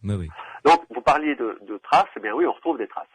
Mais bon, de là en tirer des conclusions concernant l'Atlantide, non, ça prouve simplement que l'hypothèse selon laquelle l'Atlantide aurait été... Vous savez, il faut essayer de démontrer ce qui est démontrable, et chaque élément. Et dans l'hypothèse atlantique, il y a cet élément fondamental qui est, il y a eu une catastrophe. Et une catastrophe probablement due à un objet céleste. Est-ce qu'on peut retrouver des traces d'une catastrophe due à un objet céleste? Eh bien oui, on en retrouve. Maintenant, ça ne prouve pas que cet objet est en rapport avec la catastrophe de l'Atlantide, ni même que l'Atlantide a existé, bien entendu. Ouais. C'est un élément de la démonstration. Pierre Lagrange. Comment dire, c'est vrai que depuis quelques décennies, on parle beaucoup de catastrophes extraterrestres, notamment pour toute la controverse sur les dinosaures et tout, et on s'est rendu compte que la Terre n'était pas un astre isolé du reste du cosmos, mais qu'il y avait une espèce de communication entre les astres, et notamment des astéroïdes qui se promènent et qui à intervalles assez réguliers, tombent sur Terre et bouleversent tout l'écosystème terrestre. Donc c'est vrai que ça fait partie des nouvelles, je dirais, idées qui deviennent très à la mode pour imaginer l'Atlantide. Longtemps c'était une catastrophe assez classique, le tremblement de terre, apocalyptique et tout. Et là, l'hypothèse de la météorite géante devient intéressante. Alors moi je sais pas trop, c'est vrai qu'on retrouve là on a des traces très concrètes de cataclysmes, mais c'est dans des temps géologiques assez anciens. Moi, je dirais toujours une question, ça serait d'ailleurs une question pour Jacques Gossard. Je me dis qu'à partir du moment où effectivement on commence à s'intéresser au mythe de l'Atlantide, après on en vient à s'intéresser à tout un tas d'autres sujets, je dirais Santorin, les baies de Caroline, enfin le Bimini, et finalement on se dit, est-ce que le lien qu'il y avait avec la question de départ, est-ce qu'il est finalement toujours pertinent, et moi la question que je me pose c'est pourquoi est-ce que quelque part on le maintient? Ces sujets sont intéressants en soi, mais moi, ce qui me fascine, c'est vraiment cette espèce d'extraordinaire enthousiasme qu'il y a pour l'Atlantide, qui est finalement la motivation pour faire tout un tas de recherches à côté, qui sinon, sans doute, n'auraient pas été entreprises. Ouais. Et ce qui est du coup, moi, je trouve passionnant dans cette histoire, c'est de voir comment, on le voit notamment dans des reportages qu'on peut voir régulièrement sur la 5e ou Arte, comment on nous parle effectivement de Santorin ou de sujets comme ça, en reliant, ou de cette histoire de l'hypothèse là de Gibraltar, là, l'île qui alors, pour le coup n'a plus rien à voir avec les dimensions de l'Atlantide. On relie constamment ça à l'Atlantide, et je me rends compte que l'Atlantide est un de ces sujets qui est un médiateur extraordinaire entre l'archéologie la plus scientifique, on va dire, qui étudie des tas de sujets très divers, et le public qui ainsi va trouver une espèce d'accroche et s'intéresser à des questions qui, sans ça, sans doute, l'auraient intéressé très modérément. Mmh. Donc je crois qu'il y a toute une époque où l'Atlantide était un sujet que les philosophes étudiaient très, très sérieusement, Kircher, en fait, toute une époque jusqu'au 19e siècle, on étudiait ça, ça faisait partie de l'histoire de l'archéologie et de l'histoire. Aujourd'hui, c'est un peu abandonné, mais ça reste quand même encore une source de motivation passionnante, et qui fait que finalement on va s'intéresser à des tas de choses où à la fin, comme Jacques Gossard l'a dit constamment au cours de l'émission, on se demande finalement quel est le lien qui reste avec l'histoire de Platon. Plusieurs SMS sont arrivés. Je vous demanderai quelques réponses rapides, Jacques Gossard, Pierre Lagrange, avant d'évoquer la dernière partie du dossier, c'est-à-dire les traces. Jacques Gossard, vous en parliez, parce que bon, les traces de l'Atlantide elle-même, il y a peu de chances pour qu'on en trouve, mais en revanche, des traces dans d'autres civilisations, peut-être Atlante, ça va être intéressant. Alors, premier SMS qui est arrivé tout à l'heure. C'est un SMS qui a été envoyé par Gilles de Dordogne, des traces d'Atlante, des ossements d'hommes de plus de 2,50 m dans les grottes sur les îles des Açores. Jacques Gossard. Oui, je crois qu'il y a un peu une petite confusion entre les deux archipels. Entre l'archipel des Açores et l'archipel des Canaries. Oui. Bon, il faut savoir que déjà officiellement, et pour autant que je sache, les Açores étaient vierges de toute population au moment où on les a découvertes. D'accord. Ça, c'est une première chose à dire. La deuxième chose à dire, c'est que, par contre, aux Canaries, lorsque les Européens sont arrivés aux Canaries, c'est-à-dire au début du... Ah, nous avons perdu Jacques Gossard. Nous allons le rappeler immédiatement pour avoir la fin de son explication concernant ces ossements d'hommes de plus de 2,50 m dans des grottes, donc visiblement aux Canaries. Pierre Lagrange, en avez-vous entendu parler? Non, ça je connaissais pas. Il y a l'histoire des. Je comptais sur vous pour me sauver un petit peu, mais l'histoire des géants, c'est un truc qui est aussi pareil, qui est pas très récent. Ouais. On a partout. Il y a une époque où en Patagonie il y avait des géants, jusqu'au jour où on les a mesurés. Oui. Et c'est vrai que tout au cours de l'histoire de l'archéologie, il y a comme ça des découvertes d'ossements fossiles, tout à fait concrets, qu'on a cru être des ossements d'hommes géants. Oui, Alors là, cette histoire-là, bon, il y a tellement d'histoires qui traînent dans la littérature que c'est difficile de tout vérifier. Oui, Je la connaissais pas, mais bon. On a retrouvé Jacques Gossard, voilà, qui lui va pouvoir D'accord. continuer à nous répondre. Alors, Jacques Gossard, avant de vous perdre, Oui.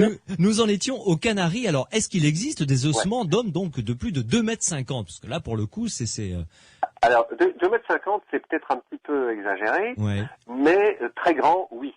En fait, la population préhistorique qu'on a découverte au moment où les Européens sont arrivés au début du XVe siècle est une population de type Cro-Magnon. Bon, Cro-Magnon, tout le monde connaît, hein, dont une des caractéristiques dans ces îles était d'être très grand. Et effectivement, des hommes d'un mètre 90 à 2 mètres, c'était très courant.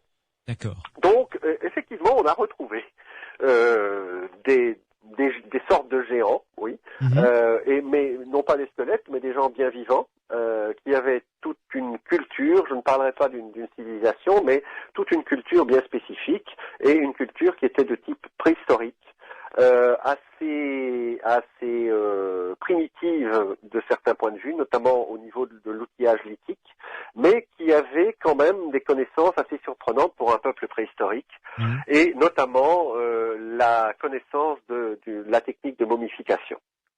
Ah bon? Oui. En fait, les Guanches, puisqu'il s'agit des Guanches, donc des anciens Canariens, connaissaient la technique de momification, et on a retrouvé des dizaines de milliers de momies dans les grottes des îles Canaries. Donc, on ne peut pas en tirer la conclusion selon laquelle ce seraient des descendants d'Atlante. Non, directement, non. Évidemment que non. On ne peut, dans le cadre d'une hypothèse globale sur l'Atlantide atlantique, se dire qu'il est possible que, bon, vous savez, dans une catastrophe, il y a toujours des survivants, que ces survivants, ils ont bien dû partir quelque part, et là, le seul endroit où ils pouvaient aller, c'était soit vers l'ouest, soit vers l'est. Vers l'est, ils rencontraient les Canaries. Et là, certaines, mais encore une fois, c'est un scénario, c'est une hypothèse, mais une hypothèse dont les éléments se tiennent malgré tout, que là, certains Atlantes, rescapés Atlantes, auraient pu faire souche, auraient gardé un certain nombre de connaissances, dont la technique de momification, alors que d'autres continuaient, atteignaient le continent, et là, on a des traces quand même aussi d'invasion de Cro-Magnon. Je parlais de Cro-Magnon tout à l'heure. On a des preuves de l'arrivée de Cro-Magnon en Afrique du Nord, au contact de populations beaucoup plus primitives, et de l'évolution de ces peuplades de Cro-Magnon à travers toute l'Afrique, l'Afrique du Nord, en direction de l'Est. Oui, le problème, c'est que Platon a décrit une civilisation très avancée, économiquement, politiquement, socialement, donc il ne parlait pas forcément des Cro-Magnons. Fût-il de 2 mètres de haut. Non, il ne parlait pas de ça, effectivement, mais il faudrait quand même qu'on se mette d'accord. Et on parlait tout à l'heure de fascination pour l'Atlantide, du fait qu'on faisait toujours référence à ce mythe extraordinaire, mais il faut voir aussi ce qu'on y a mis dans ce mythe. Alors c'est vrai que Platon a parlé d'une civilisation brillante, mais qu'est-ce que ça veut dire une civilisation brillante? Moi, je dis que la civilisation paléolithique, préhistorique, qui a conçu Lascaux, c'est une civilisation brillante. C'est vrai. Alors, faut-il, pour qu'une civilisation soit brillante, qu'elle ait inventé le rayon laser et la machine à laver? Je ne le pense pas. Et tout le problème aussi vient du fait que on a associé les Atlantes à des espèces de surhommes par rapport à nous-mêmes, c'est-à-dire que dans le domaine des connaissances matérielles et scientifiques et technologiques, ces gens nous dépassaient de 30 à 40 coudées. Et une des personnes qui a contribué à répandre cette idée, c'est Edgar Cayce, qui parlait de rayons verts, qui parlait de connaissances extraordinaires dans ce domaine-là. Ça a entretenu évidemment le mythe. Bon, on consacrera d'ailleurs une émission à Edgar Cayce qui a été considéré, enfin ses lectures ou ses voyances plutôt, ses prédications ont donné lieu à l'écriture. Il écrivait de nombreuses, toutes ces prédications ont été couchées sur le papier et ça donnait des volumes et des volumes extraordinaires. Et il a parlé notamment de l'Atlantide. Je vous propose à tous les deux une petite pause et on se retrouve avec Bernard qui nous appelle de Sainte-Marie. Qui a une hypothèse à nous présenter. On en parlera ensemble juste après cette pause. Si vous voulez nous envoyer des SMS et participer à l'émission, c'est avec grand plaisir, vous le savez. Vous tapez Sud sur votre portable et vous laissez un espace et vous rédigez votre question, votre commentaire, votre réaction et vous envoyez le tout au 71 200. Les aventuriers de l'étrange, avec Louis Bénédy sur Sud Radio. Nous parlons de l'Atlantide ce soir avec Jacques Gossard qui fait partie du comité de rédaction d'une revue que je vous recommande, une revue belge qui se consacre aux civilisations perdues. Elle s'appelle Kadat, K-A-D-A-T-H et vous pouvez avoir toutes les informations et vous y abonner 9 €. Et non, c'est vraiment pas excessif pour si vous êtes passionné par les civilisations perdues. Donc le site internet c'est kadat.be et Pierre Lagrange qui est en notre compagnie. Pierre Lagrange qui est sociologue, auteur de nombreux livres et articles d'ailleurs sur le phénomène OVNI et sur le dossier Roswell, immense dossier concernant le monde de l'ufologie, est en notre compagnie également. Juste avant de repartir sur le dossier Atlante et d'accueillir Bernard, juste une question, Jacques Gossard. Kadat, qu'est-ce que ça veut dire ? Alors, Kadat, au départ, c'est dans l'œuvre de Lovecraft, qui est oui. un auteur de fantastique américain. Oui. Kadat, c'est la cité des grands anciens. Ah, très bien. Ouais. Alors, bon, simplement, symboliquement, nous sommes partis à la recherche de Kadat, donc, mais c'est purement symbolique. Hein. Oui, une autre Atlantide, on va dire. Oui. Alors, Jacques Gossard, Pierre Lagrange, nous accueillons Bernard qui vient nous rejoindre, qui nous appelle de Sainte-Marie. Bonsoir Bernard. Bonsoir à vous. Alors, vous nous appelez parce que vous avez une hypothèse intéressante à nous soumettre. Nous vous écoutons selon laquelle il y aurait des textes concernant l'Atlantide, des textes dissimulés quelque part. Dites-nous en quoi consiste cette hypothèse. Oui, tout à fait. Ces textes sont connus par les scientifiques, mais ne nous ont pas été relatés pour diverses raisons. Mm-hmm. Et ils sont en fait retirés de la bibliothèque d'Assurbanipal, qui tenait en fait une trentaine de mille de tablettes cunéiformes. Mm-hmm. Alors, attendez, juste une question. La bibliothèque d'Assurbanipal, c'est où est-ce ? Qu'est-ce que c'est ? En fait, c'est un roi perse. Oui. De l'ancienne civilisation mésopotamienne, Mm-hmm. et qui, à un seul titre de gloire, n'avait fait que cette bibliothèque. Oui. Il avait essayé d'intégrer énormément d'informations d'ordre culturel et artistique, Mm-hmm. afin de comprendre une situation dans notre histoire de l'époque. Oui. Mm-hmm.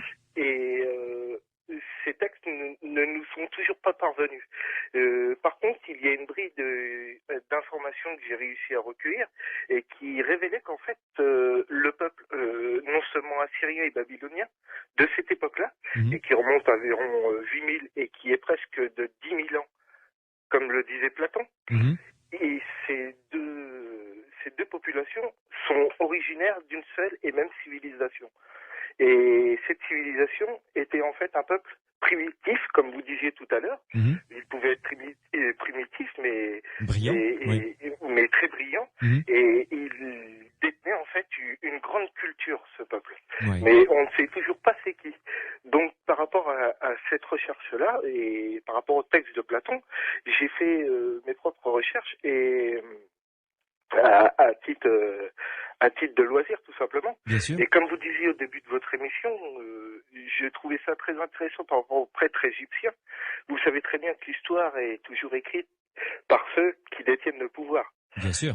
Platon, d'une certaine manière, nous fait parvenir un mythe, mais ce mythe, depuis la nuit des temps, comme vous le disiez aussi vos deux invités, Mm-hmm. Jacques et Pierre, le mythe ne servait qu'à une seule chose, c'était de laisser passer en fait une information qui était plus ou moins codifiée. Elle était de manière homérique, hasardeuse, imprudent, risquée et téméraire. voire même mortelle quelquefois. Mhm. Il ne faut pas oublier que Platon était l'élève de pas n'importe qui, de Socrate. Mhm. Et, et c'est très important ça. Alors, Et selon vous, donc, des textes concernant la civilisation atlantide auraient existé et auraient été stockés dans cette bibliothèque d'Assurbanipal oui, et auraient été, d'une manière ou d'une autre, détournés, planqués, pour ainsi dire, pour ne pas être révélés. Nous sommes vous d'accord. avez donné un élément très très très important au départ de votre émission. Vous dites que Aristote, tout en étant élève de Platon, Mhm. est contre cette idée même de l'idée de colporter ce mythe. Oui. Mhm. Pourquoi? Et nous savons dans l'histoire qui va précéder que Aristote est le professeur de Alexandre le Grand. Qu'est-ce que fait Alexandre le Grand? Il parcourt Mhm. toute l'Afrique et même le territoire perse. Il va jusqu'en Inde, même beaucoup plus haut. Oui, oui, oui, oui. Quelque Mhm. chose. Mais nous ne savons pas vraiment quoi. Mais il y a une information qui est primordiale et qui cache en fait. Moi, ce n'est que pure spéculation. Et Oui, oui. Mhm. ce Oui, oui. n'est qu'une recherche Oui, oui. à titre de loisir, je vous dis. Mhm. Mais cette information du point de départ, c'est que par rapport à cette catastrophe naturelle, nous voyons qu'en fait, il y a une certaine population qui a pris une supériorité par rapport à d'autres parce qu'en fait, ils ont été réactifs par rapport à une opportunité, quoi. Mhm. Mhm. Et je trouve ça vraiment très très très intéressant pour nous, quoi. Ouais. Parce que, comme vous le disiez hier avec une de vos invitées, c'est que les grandes vérités n'ont pas d'âge, quoi. Et j'ai essayé de relier cette théorie par rapport à beaucoup de textes, comme je vous disais, par rapport aux mythes et aussi aux épopées qui sont contre les mythes. Parce qu'en fait, les épopées ne sont que des outils aussi créés par des nations qui ne font que connaître la conscience d'elles-mêmes. Mhm. Elles Alors, contrecarrent en fait. ouais. Alors, Bernard, une petite pause. Je me tourne vers Jacques Gossard. Ces textes de la bibliothèque d'Assurbanipal. Est-ce que vous en avez entendu parler, Jacques Gossard? Non. Non, Mm. j'en ai pas entendu parler. Oui. Non. Mais ça m'intéresserait, si votre auditeur avait des informations là-dessus, ça m'intéresserait d'en savoir un peu plus. Oui, tout à fait. Mm. Eh bien, écoutez, nous avons les coordonnées de cet auditeur. On vous les transmettra, bien entendu, avec grand plaisir à la fin de cette émission. Pierre Lagrange. Ce que nous a dit Bernard est vraiment le témoignage tout à fait précis de que ce mythe de l'Atlantide enflamme encore les imaginations, y compris d'aujourd'hui. Oui, ça, on peut le dire, oui, effectivement. Mais c'est vrai que moi, je connais pas sur Hannibal. Bon, on connaît, Ouais. effectivement, il y a des historiens qui travaillent dessus. Mhm, mhm. Parce que je voudrais mettre notre auditeur en garde sur effectivement le fait que d'abord il faudrait voir est-ce que ces documents parlent effectivement de l'Atlantide. Ensuite, je me méfie un peu toujours des histoires d'histoires cachées et de savoir caché. On a, vous savez, la bibliothèque du Vatican qui est censée avoir des archives secrètes et tout ce qui s'ensuit. Donc Mhm, mhm. on s'enflamme parfois un peu vite. Les historiens connaissent assez bien ça. Et j'avais pas entendu effectivement parler d'histoire de l'Atlantide. On a essayé de trouver d'autres auteurs qui dans l'Antiquité, dans Hérodote, tout ça, qui auraient évoqué aussi l'Atlantide. Mais là aussi, on se rend compte toujours qu'il faut faire une preuve d'interprétation, interpréter pas Oui, mal oui, oui, les tout à textes, fait. les Oui, oui, solliciter oui, oui. pour retomber sur Platon. Et c'est souvent des histoires assez différentes. Mhm. Donc aussi, Pierre Lagrange, juste une petite parenthèse. Jacques Gossard, vous vouliez intervenir sur la bibliothèque du Vatican? Non, Ah, pas, d'accord. pas spécialement sur la bibliothèque du Vatican. Mais enfin bon, effectivement, il y a la bibliothèque du Vatican, il y a la bibliothèque d'Alexandrie, et puis il y a Mhm. tous les écrits égyptiens qui auraient été cachés, qui seraient à double ou triple lecture, etc. Donc c'est vrai qu'il y a toute cette partie savoir caché. Là, j'abonde dans le sens de Pierre Lagrange. Oui, oui. Il y a tout ce savoir caché. C'est vrai que dans certains cas, ce savoir peut être partiellement caché, mais je dirais qu'il faut se méfier beaucoup de ce que l'on peut trouver et surtout ne pas trouver, parce que c'est lorsqu'on ne trouve pas que l'imagination s'emballe. Nous sommes tout à fait d'accord. C'est intéressant parce que là, on commence véritablement à changer par rapport à tout ce que nous disons. Mais juste, je fais aussi très attention à ce que je dis. Mais par rapport à la première bibliothèque, comme je vous parlais, Et il y a une seconde qui rentrera dans l'histoire, c'est Oui. celle qui est d'Alexandrie et qui ne fait qu'une seule chose aussi. Alors là, attendez, Oui, c'est... mais celle-là, elle ne rate plus, justement. Ouais, malheureusement. ouais. Alors, juste, je voudrais, parce qu'il est 23h46 et on n'en a que jusqu'à minuit, malheureusement. Jacques Gossard, Pierre Lagrange, je remercie Bernard d'être intervenu. J'aimerais que l'on aborde durant ces dernières minutes les éventuelles traces qu'aurait pu laisser, parce que là on est vraiment dans le conditionnel, c'est pour ça que je l'ai gardé pour la fin, qu'auraient pu laisser les Atlantes dans les différentes civilisations où ils auraient pu débarquer après le séisme qu'ils ont subi. Jacques Gossard, est-ce que ce sont là des pistes de recherche intéressantes? Intéressantes certainement, parce que ça correspond à des questions qu'on peut se poser par rapport aux origines de l'Égypte, aux origines de la civilisation égyptienne telle que nous la connaissons, avec ses hiéroglyphes, avec les grands monuments, etc. Il y a un certain nombre d'éléments quand même qui posent problème et qui doivent nous faire réfléchir. Ah, là nous avons un espèce de son qui intervient chez vous, Jacques Gossard. Je ne sais pas si ça vient de chez vous. Eh bien, écoutez, j'ai pas voilà, bougé. ça y est, donc... parfait. Là, ça va bien, très bien. On peut Ça va continuer. mieux. Oui. Bon. Donc j'étais en train de dire que oui, effectivement, il y avait un certain nombre de problèmes qui se posaient à propos de la civilisation égyptienne. À partir du moment où on les examine, on peut effectivement à certains moments retrouver des éléments qui sont présents dans l'histoire de l'Atlantide. Par exemple.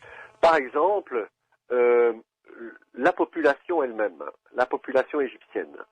D'après, bon, et là, c'est en discussion, mais je me base uniquement sur des analyses, sur les résultats d'analyses qui ont été faites. La grande majorité de la population égyptienne est d'origine africaine. Oui. Bon, ça c'est indéniable. Ça, oui, nous sommes mais d'accord. il y a, ça n'a pas toujours été le cas, et dans l'esprit de la plupart des gens, ça n'est pas toujours le cas. Mais parmi cette population, il y a un certain pourcentage d'éléments étrangers. À peu près 10% pour l'époque qui nous occupe, c'est-à-dire les débuts de la civilisation égyptienne, c'est-à-dire aux alentours de 3200 avant Jésus-Christ. On retrouve 10% d'une population venant de l'extérieur, et c'est une population de Cro-Magnons. Alors, Cro-Magnons, nous en avons parlé tout à l'heure à propos des Guanches, et bon, bien qu'on soit allé un peu vite, on peut imaginer qu'il y ait une relation entre Cro-Magnons et Atlante. Oui. Donc à ce moment-là, on retrouve cet élément du côté égyptien. Mais pas de traces écrites, je dirais, pas de fresques, pas de textes qui font état de ce mélange des populations, de l'origine de ces populations arrivées, rien de ce côté-là. De textes directement lisibles, non. Oui. Mais bien entendu, on peut retrouver des éléments à interpréter, bien entendu, dans les légendes. Dans toutes ces légendes, dans le fait, par exemple, que un certain nombre de dieux du panthéon égyptien, de dieux et surtout de déesses, sont manifestement d'origine étrangère. Je prends par exemple la déesse Neth, ou la déesse plus connue Isis. Ce sont des déesses qui sont très anciennes, qui sont plus anciennes que le mythe au cours duquel elles sont devenues célèbres. Ce sont des déesses primordiales et qui viennent de l'étranger, probablement de Libye, probablement de l'Ouest. Bon, ça c'est un élément. Et puis il y a toutes ces légendes à propos notamment de l'histoire d'Osiris et d'Isis. Qui se fait, Osiris, enfin vous connaissez l'histoire, qui se fait assassiner par son frère, qui est ressuscité par sa femme Isis, etc. Voilà, qui retrouve tous les morceaux. On retrouve toute une, je dirais, toute une dynamique de population entre et d'échange de population entre le nord et le sud d'une part, mais également entre l'ouest et l'est, c'est-à-dire entre le désert de Libye et l'Égypte. Donc, en cherchant bien, on retrouve effectivement un certain nombre d'éléments qui peuvent plaider en faveur d'une arrivée d'étrangers à un moment de l'histoire de l'Égypte, dans une période cruciale. Très courte et une grosse masse de population qui est arrivée. Pas nécessairement une grande masse, mais une masse en tout cas influente. Je vous parlais de 10%, mais 10% de gens qui sont arrivés, qui auraient pu arriver. Nous sommes toujours dans l'hypothèse, je voudrais le rappeler quand même, qui serait arrivé dans la vallée du Nil, qui aurait découvert là une population néolithique que l'on connaît par ailleurs parce qu'elle a laissé suffisamment de traces, et qui aurait insufflé un savoir, une culture. le petit quelque chose qui a fait Ouais. que la civilisation égyptienne a démarré très rapidement. Ouais. Elle s'est installée dans tous ses composants très rapidement. Ouais. Très rapidement, ça veut dire 100 ans, 200 ans au maximum. Ouais. Pierre Lagrange, que pensez-vous de cette hypothèse qui semble tout à fait attrayante, c'est vrai? Oui, alors, il y a une petite chose sur laquelle je voudrais revenir quand Jacques Gossard parle de Cro-Magnon. Là, je comprends pas bien parce que, enfin, d'après ce que je sais de la préhistoire, de la science préhistorique actuellement, on descend tous de l'homme de Cro-Magnon, ce qu'on appelait l'homme de Cro-Magnon, donc qui est l'homme moderne, qui a vécu aux côtés de Néandertal, mais l'homme de Néandertal, lui, a disparu entièrement, et que ce soit tous les peuples qui vivent sur Terre actuellement descendent de cette branche-là. Donc je vois pas trop dans l'histoire notamment des Ganches là cette idée de en quoi Cro-Magnon est différent des autres espèces et Oui. ethnies humaines. Alors Jacques Gossard, une réponse. L'homme de Cro-Magnon, c'est qui pour vous l'homme de Cro-Magnon? Parce que comme dit Pierre Lagrange, on descend tous de l'homme de Cro-Magnon finalement. Oui, mais excusez-moi, mais j'ai perdu une partie de ce que disait Pierre Lagrange parce que j'ai eu un petit problème de téléphone. Oui. Mais en fait, c'est vrai qu'on descend tous, mais il faut voir ça dans le contexte de l'Afrique du Nord. Ces hommes de Cro-Magnon, en fait, ils ne sont pas présents partout en Afrique du Nord au moment de la supposée catastrophe de l'Atlantide. Ce qui se passe, c'est que apparemment, des hommes de Cro-Magnon arrivent soit par l'Espagne, soit par les Canaries, donc soit de l'ouest, soit du nord, et arrivent dans un contexte qui n'est pas du tout Cro-Magnon, qui est la culture dite atérienne, qui est une culture de Néandertal. Et donc, c'est en ce sens que la civilisation, la culture de Cro-Magnon est étrangère à cette partie de l'Afrique, donc de l'Afrique du Nord, et spécialement dans la région du Maroc et de l'Algérie actuelle. Alors, si je résume, parce que là, on en arrive à la fin de l'émission, en fait, les Atlantes auraient été des Cro-Magnons brillants, évolués. Auraient été des Cro-Magnons brillants, évolués, mais, je le répète encore une fois, comme l'ont été les Cro-Magnons d'Europe, ceux qui ont fait Lascaux. Oui. Pour moi, c'est ça une civilisation brillante, parce que, par exemple, pour que Lascaux ait pu exister, il a fallu qu'il y ait des artistes spécialisés. Et une culture, une civilisation qui peut se permettre le luxe d'avoir des gens qui passent leur temps à peindre dans des cavernes, c'est une civilisation évoluée. Oui, complètement. Alors là, on va attaquer les quelques dernières minutes de cette émission concernant l'Atlantide. Je vais vous poser une question qu'on ne pose pas en principe à des scientifiques ou à des gens, je dirais, sérieux, qui sont des références chacun dans leur domaine. Je vais commencer par vous, Pierre Lagrange. Croyez-vous ou pas en l'Atlantide?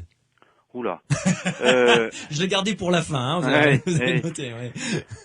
Bon, moi je dirais, s'il prend la question, je dirais au premier degré, non. Je pense que, vous voyez, on a discuté pendant toute la soirée.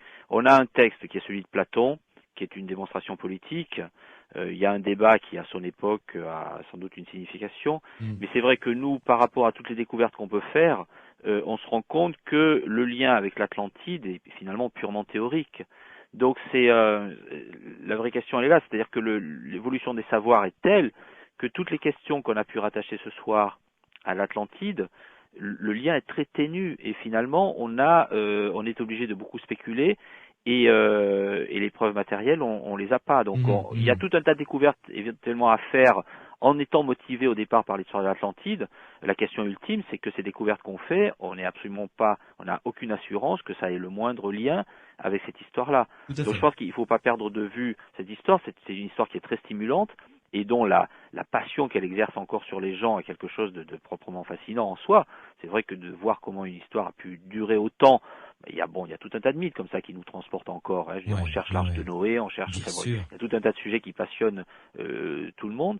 Mais c'est vrai que toutes les discussions qui se sont greffées là-dessus sont finalement des discussions dont on peut se demander si en dehors de l'Atlantide, on s'y serait passionné autant. Bah oui, c'est ça, moi, qui m'intrigue beaucoup. Tout à fait. Jacques Gossard, dernière question pour vous. L'Atlantide, vous y croyez ou pas alors? Ce n'est pas une question de croyance en ce qui me concerne, c'est une question d'opinion, et je dirais qu'à titre d'hypothèse, c'est une hypothèse intéressante. Et c'est une hypothèse intéressante en soi, oui, parce que ça permet de reconstituer, encore une fois à titre d'hypothèse, mais assez cohérente malgré tout, une partie de l'histoire de l'humanité et une partie de l'histoire de l'humanité très importante, parce que entre ces 10 000 avant Jésus-Christ et les débuts de la civilisation égyptienne, je dirais que c'est une période charnière. Complètement. Ça d'une part, et d'autre part, je dirais qu'à la limite, le fait de s'intéresser à l'Atlantide amène à creuser un tas d'autres sujets. Moi, je vais vous dire, au départ, je ne suis pas atlantologue du tout. Je me suis intéressé à l'Atlantide pour démontrer une bonne fois pour toutes que l'Atlantide, c'était une vaste fumisterie. Voilà, donc je suis parti en tant qu'opposant farouche, oui, et puis petit à petit, je me suis aperçu que c'était pas aussi simple que cela, mais ça permet, lorsqu'on veut creuser le sujet, ça permet de véritablement d'étudier en profondeur un certain nombre de civilisations et de périodes, et rien que en cela, je crois que le mythe Atlantide est intéressant. Oui, vous rejoignez finalement ce que disait Pierre Lagrange. Ouais. Merci beaucoup en tout cas Jacques Gossard de nous avoir accompagnés et servi de guide comme ça. Je vous en prie. Et à très bientôt dans Les Aventuriers de l'étrange. Pierre Lagrange, merci beaucoup. Merci à vous. Merci de nous avoir accompagnés également à la recherche de l'Atlantide, même si nous ne l'avons pas trouvé, on s'en est un peu approché. Puis poétiquement, moi j'aimerais que l'Atlantide ait existé, mais bon, à titre poétique, je trouve ça très très joli comme histoire et c'est une très belle légende. À bientôt Pierre Lagrange. À bientôt, merci beaucoup. Au revoir. Sud Radio, samedi et dimanche, 22h minuit. Louis Bénédy, les aventuriers de l'étrange.